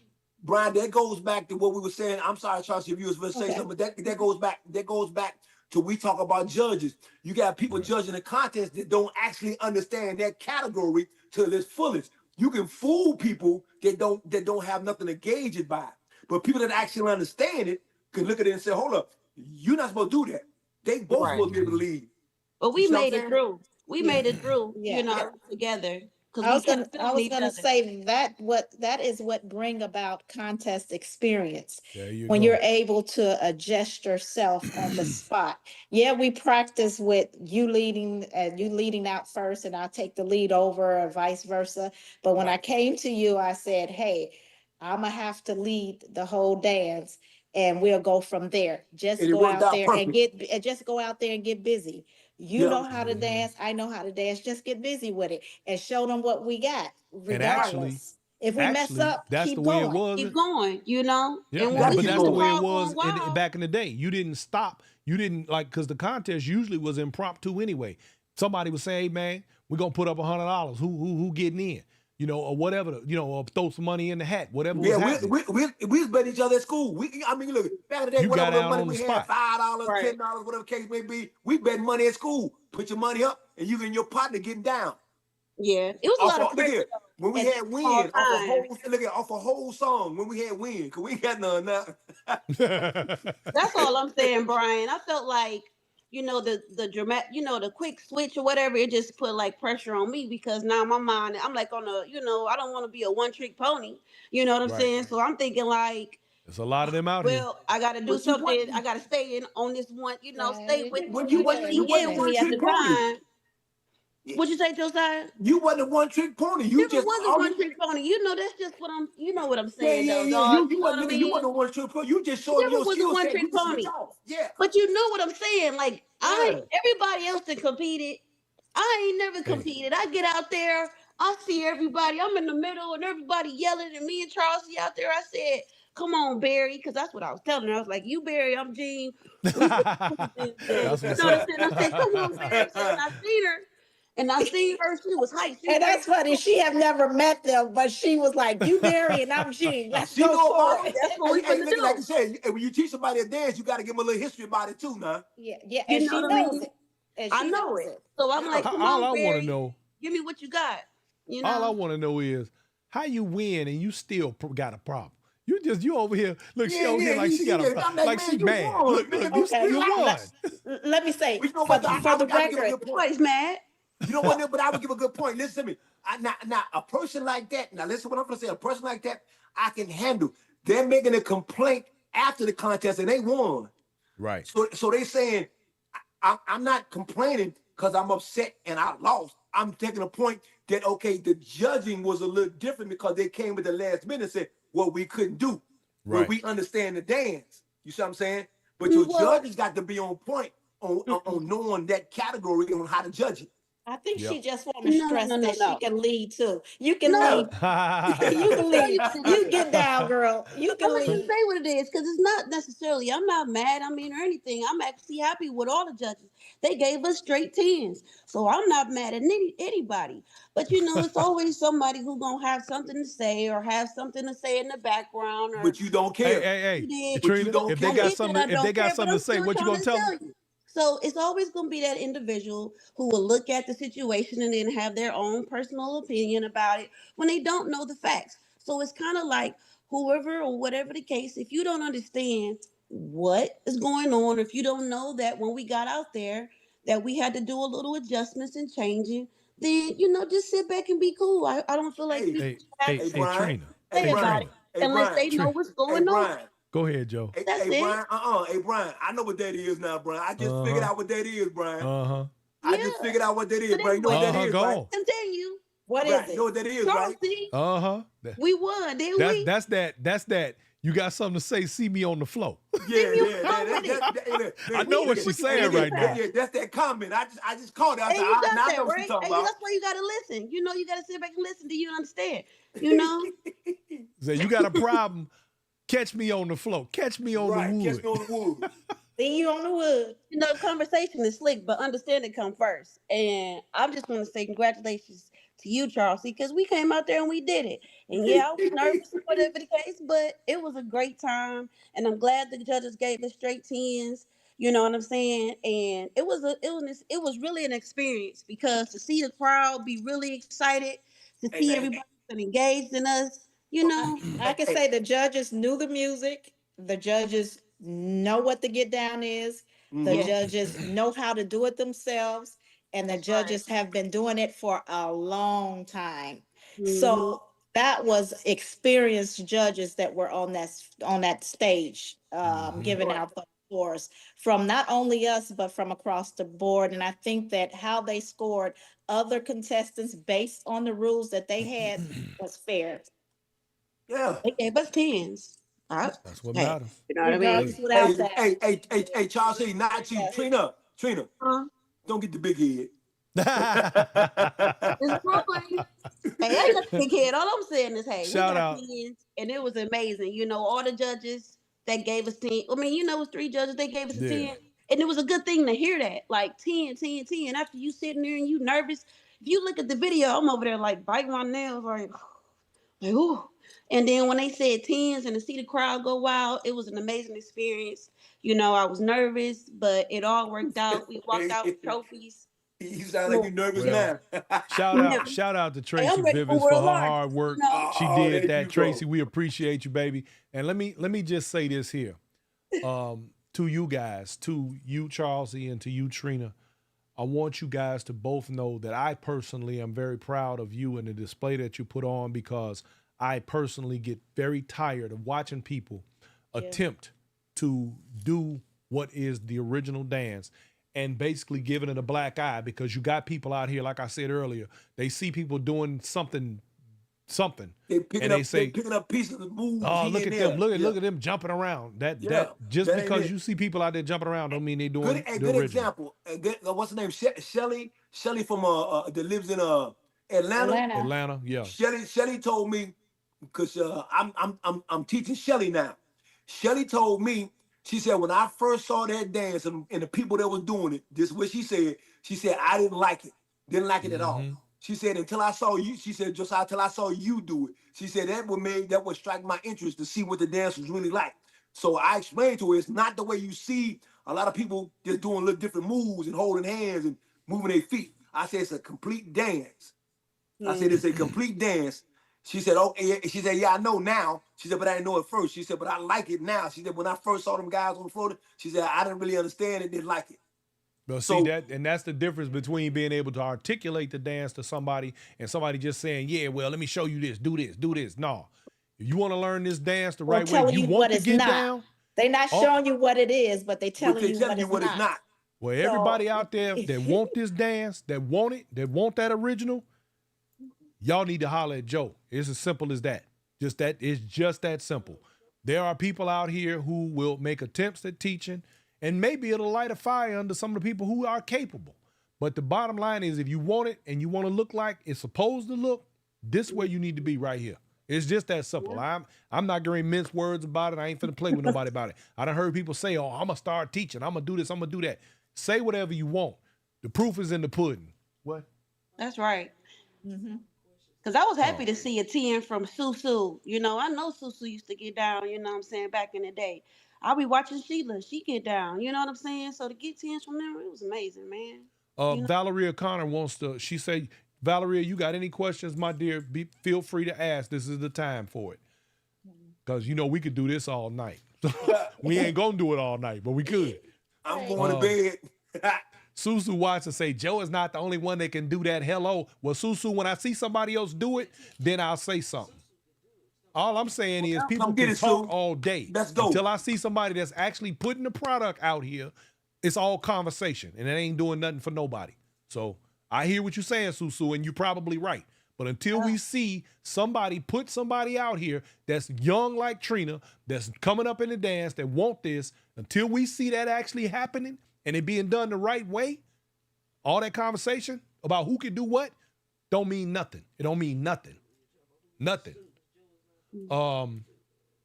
Valeria Connor says, are we ready to teach the original? It's already being taught, Valeria. For those who want it. It's out, it's here. All you gotta do is ask. What? Yeah.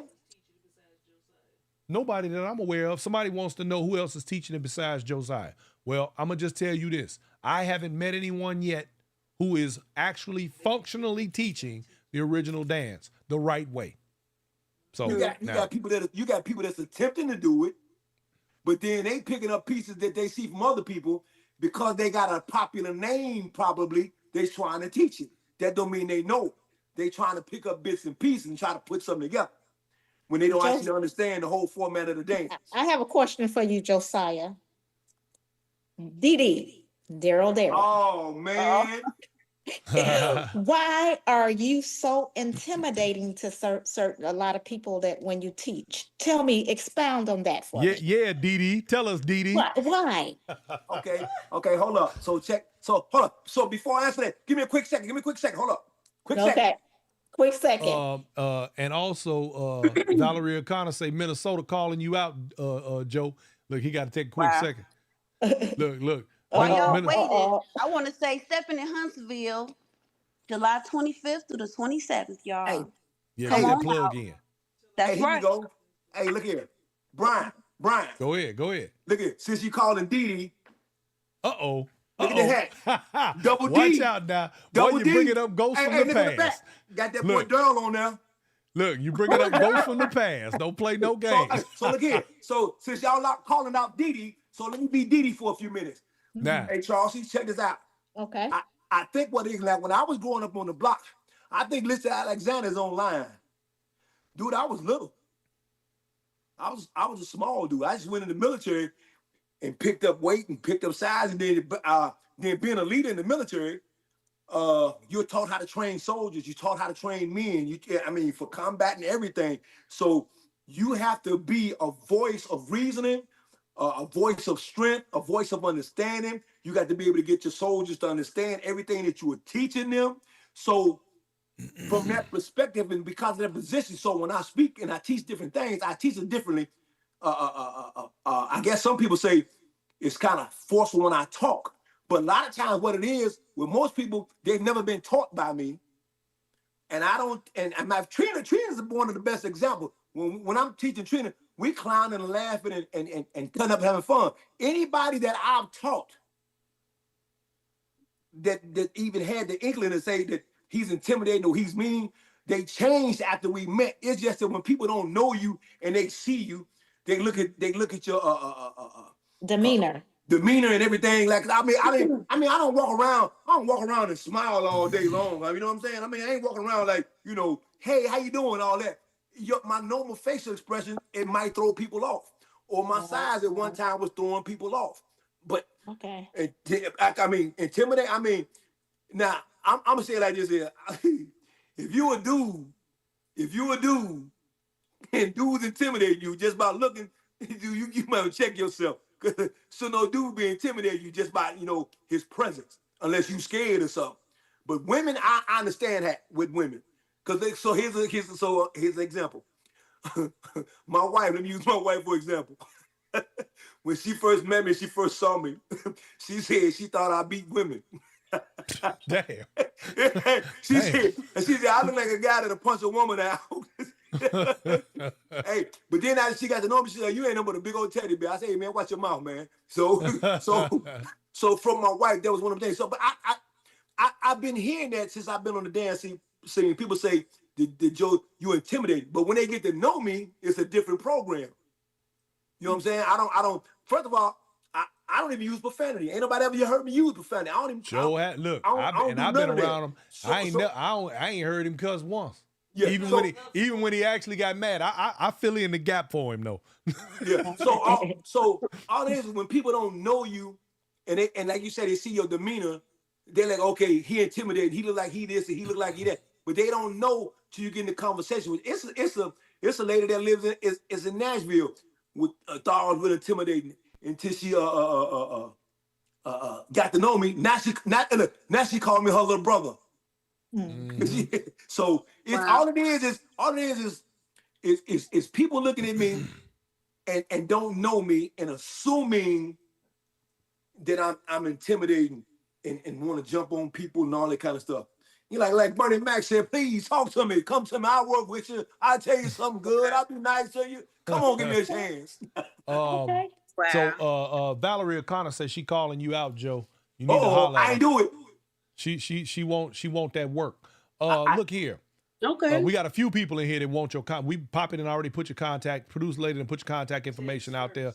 Text him first. Do not try to call him. Text him first. Let him know who you are and what you want, and then he'll return your phone call. But yeah, because you can't call me because if your phone number is not in my contacts, it ain't gonna ring anyway. So text me.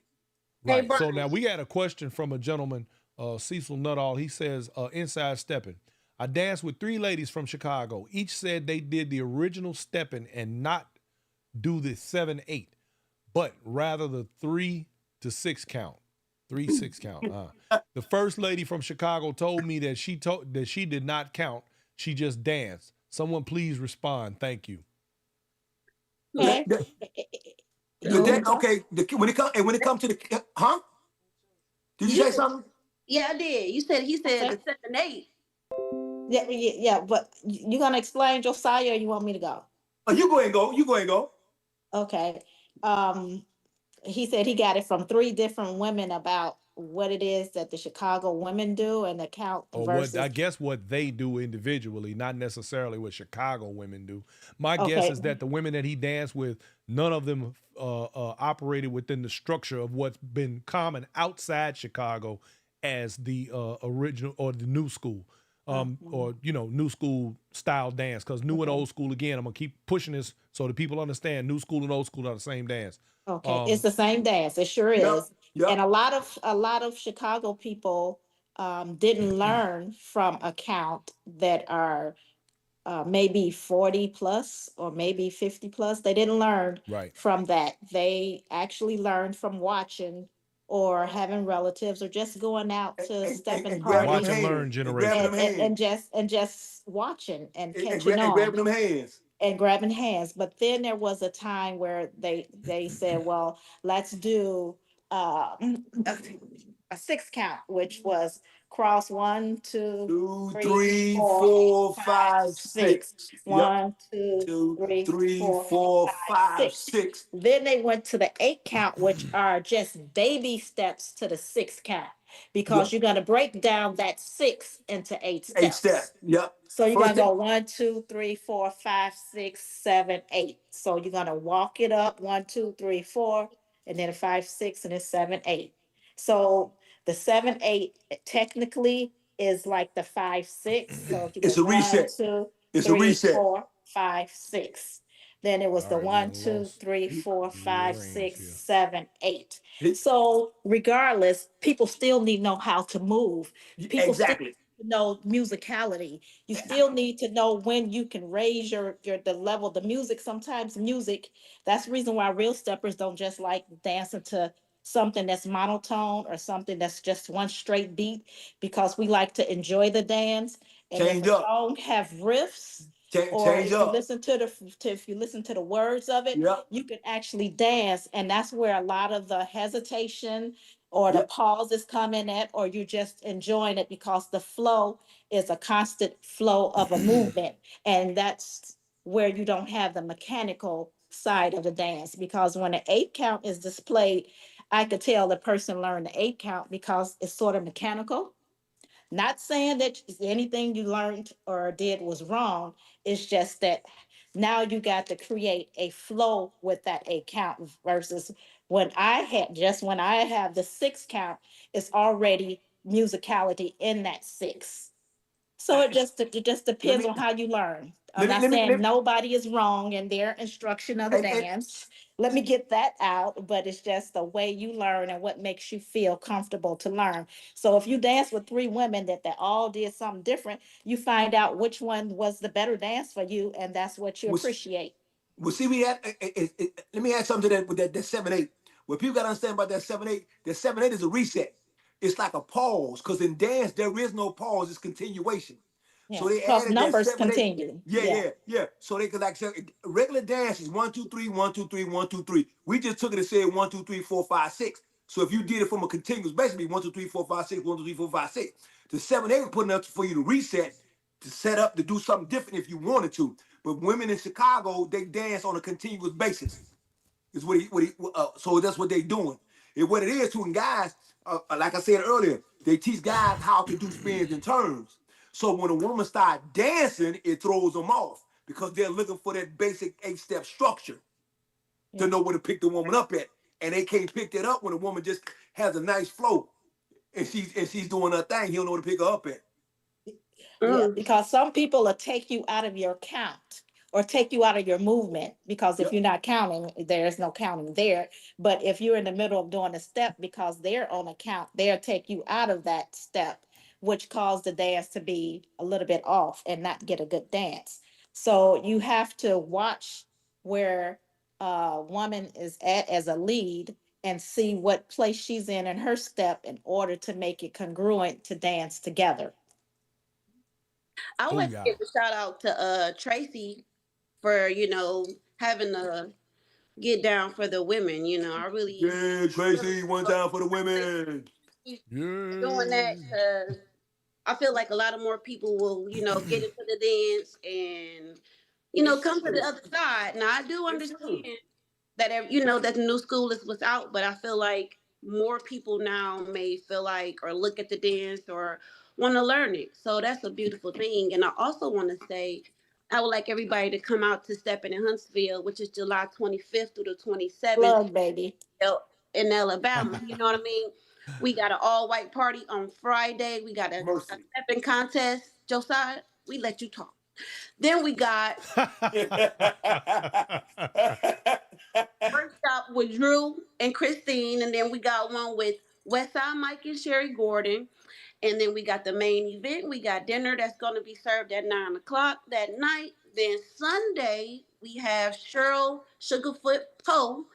Her and Drew they're going to be doing a walking class, and we're also going to be honoring Cheryl Poe, and we're going to be honoring Art from GDI. Also the Texas boys. So I would like for everybody to come out and have a great time. It's gonna be nice. It's gonna be held at the Jackson Event Center. Kevin and I are throwing this event, and we would love for everybody to come out and get y'all How stuff. many years have you all thrown this event? This is our third year. Oh, Yeah, okay. It's a good event. Really nice event. Yeah. we've been doing this and we are doing pretty good. You know what I'm saying? It's evolving. And our motto, is bringing unity to the community. And that's what we're trying to do. And do contests and everything else. But if anything, I'm definitely going to promote. I got to say, Stephanie Huntsville, come on out, y'all, and enjoy. You know what I mean? So. Okay. Now, right quick, Joe, Miss Connor over there in Minnesota says, do you teach women as well or do private lessons? I can answer that. Yeah, he do. He do all that. We put the phone number in the page, on the Facebook page, so anybody that wants to get that, like I said, text him first, and then he'll respond to you, and you can get your conversation on from there if you want this original dance. He got it for you. Also, question from J.R. Riddle, and this is for both of you ladies respectively.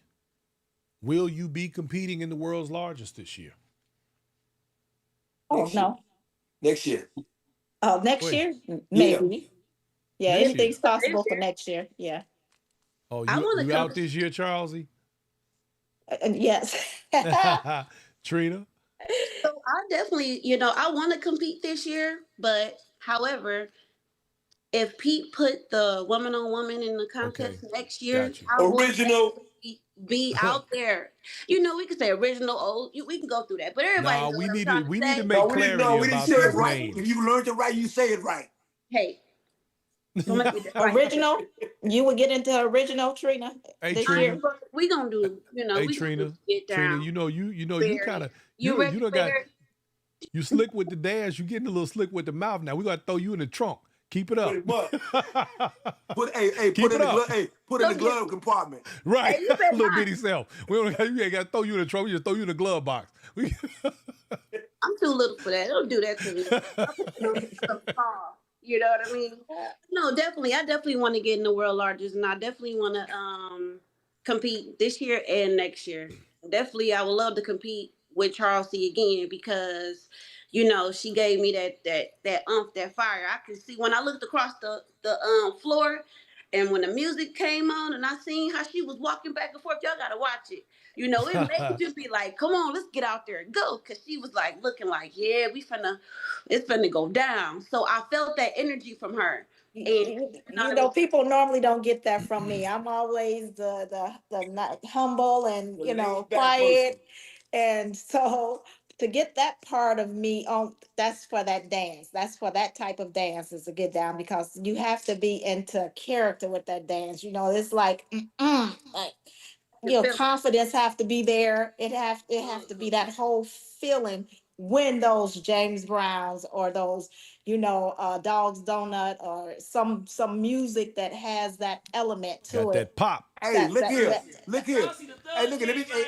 Let me throw a plug. Let me throw a plug. Hey, look here. If y'all want to see a woman just hit some slick little footwork, find Charlsie Hylick on YouTube. It should be on Facebook where she going through a little riff on the dance floor, getting down. So That's spelled CHARLSIEHYLICK. Charlsie Hylick. Don't get it twisted. I'm telling. Hey, look here. I'm telling people we want to know how you do things. You want to see people that has a standard of what they do. She is a standard. If you look at what she's doing, her dance moves are a standard of dance moves in the original dance. So if y'all want to see what it should look like, pull that video up and look at her. Boom. All right. I done had enough of y'all for tonight. It's time for me to get my producer lady say, Trina, how much is your event? It's $85 right now. We still doing that early bird special, so it's $85. It's gonna be $95 at the door. All right, that's Okay, nice and rooms economical. and your rooms, hotel rooms. So so we have two host hotels. We have the Fairfield Inn and the Residence Inn.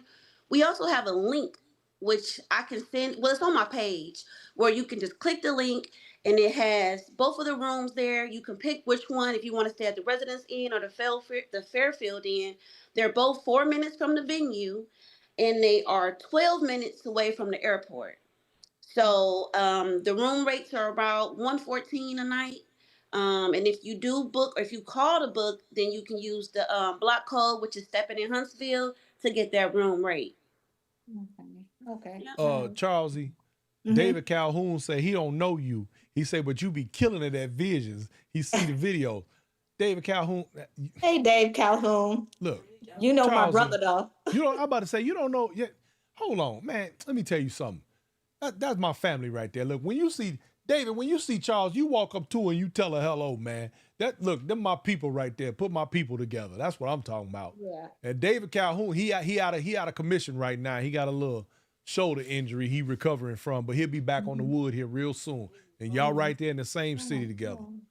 Yeah, that's with the finger waves. I know him. Yep, that's him. What's up, David? That's him. That's my dude. Well, if you see me, get a dance with me. Look. I love to dress dance. like we used to dress back in the day. Every time you see him, that man clean, like he's supposed to be. That's what I'm talking about. Oh, okay. Yes, sir. He clean from the neck down. From the gate, all day.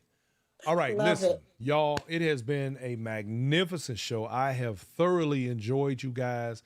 I look forward to the future. Trina, it was stated earlier in this dialogue, because I watch all the messages that come down, and just to reiterate what was stated by Miss Sunshine, Trina is lightning in a bottle.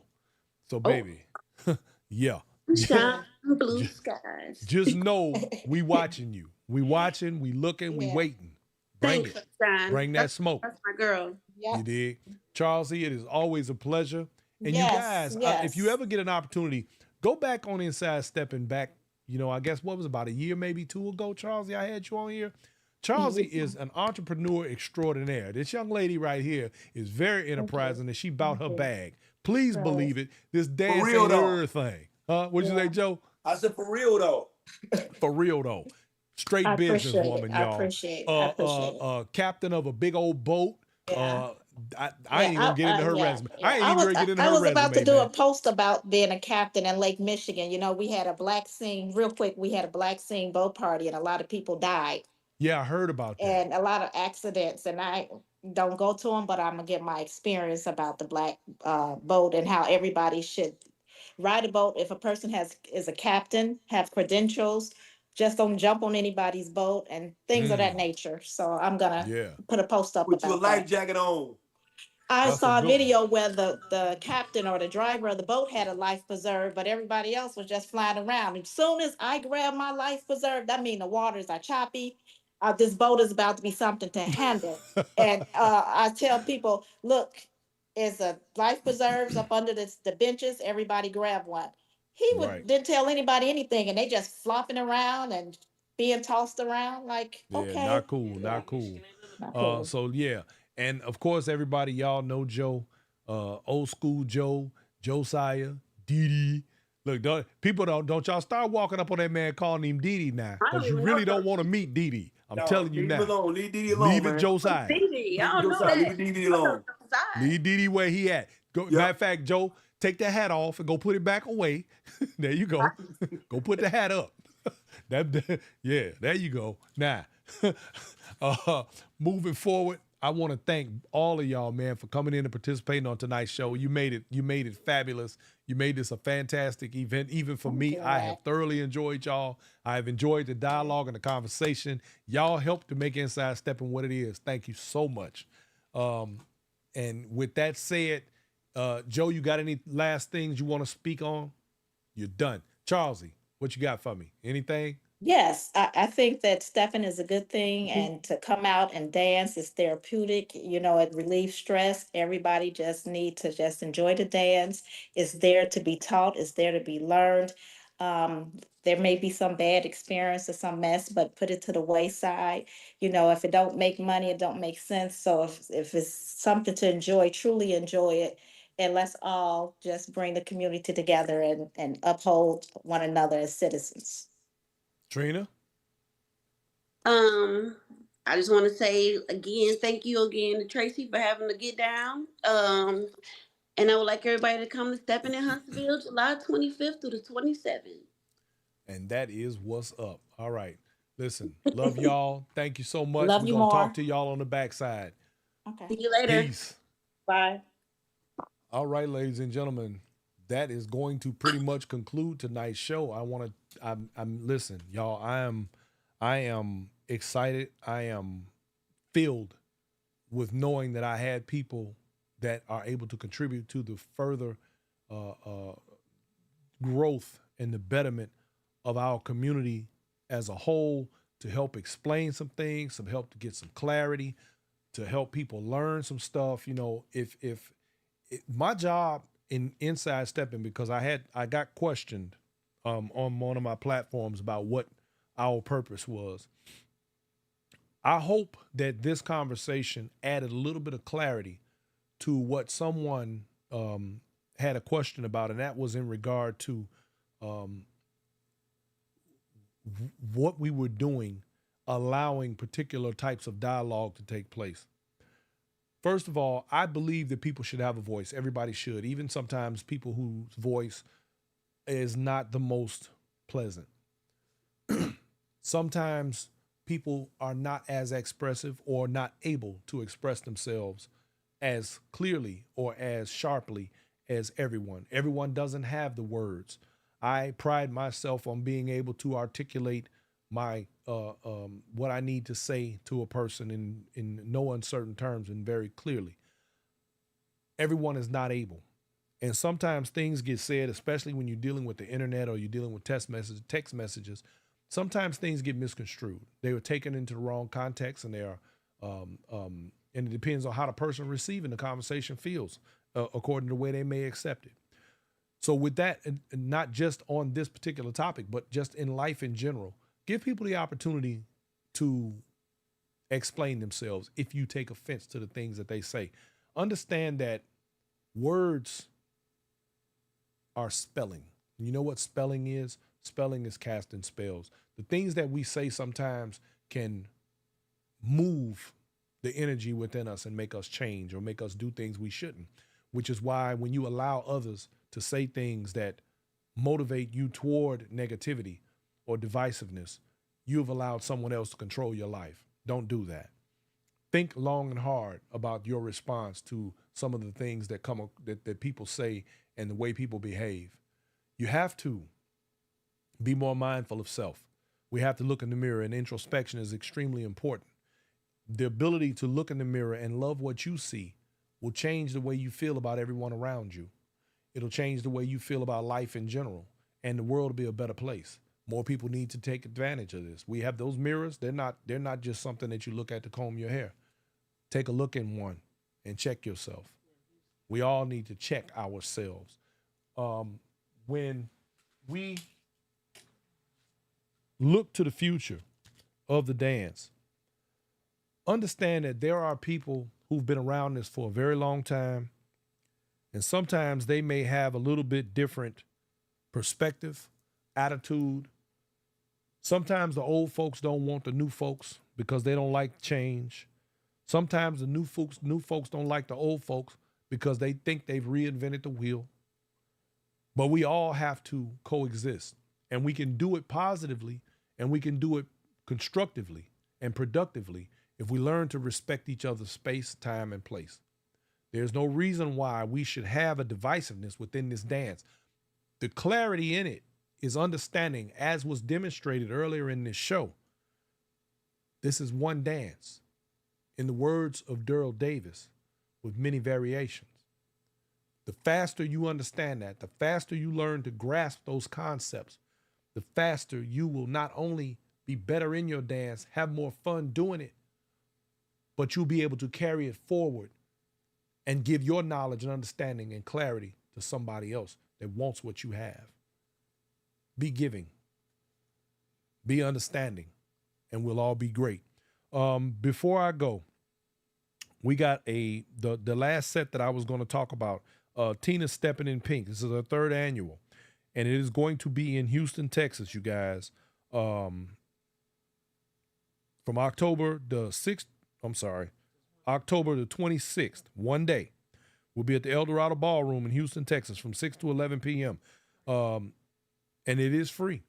This is a free set because this is a woman who is celebrating. Listen to me, what I just got through saying, y'all, about the negativity and all of the BS.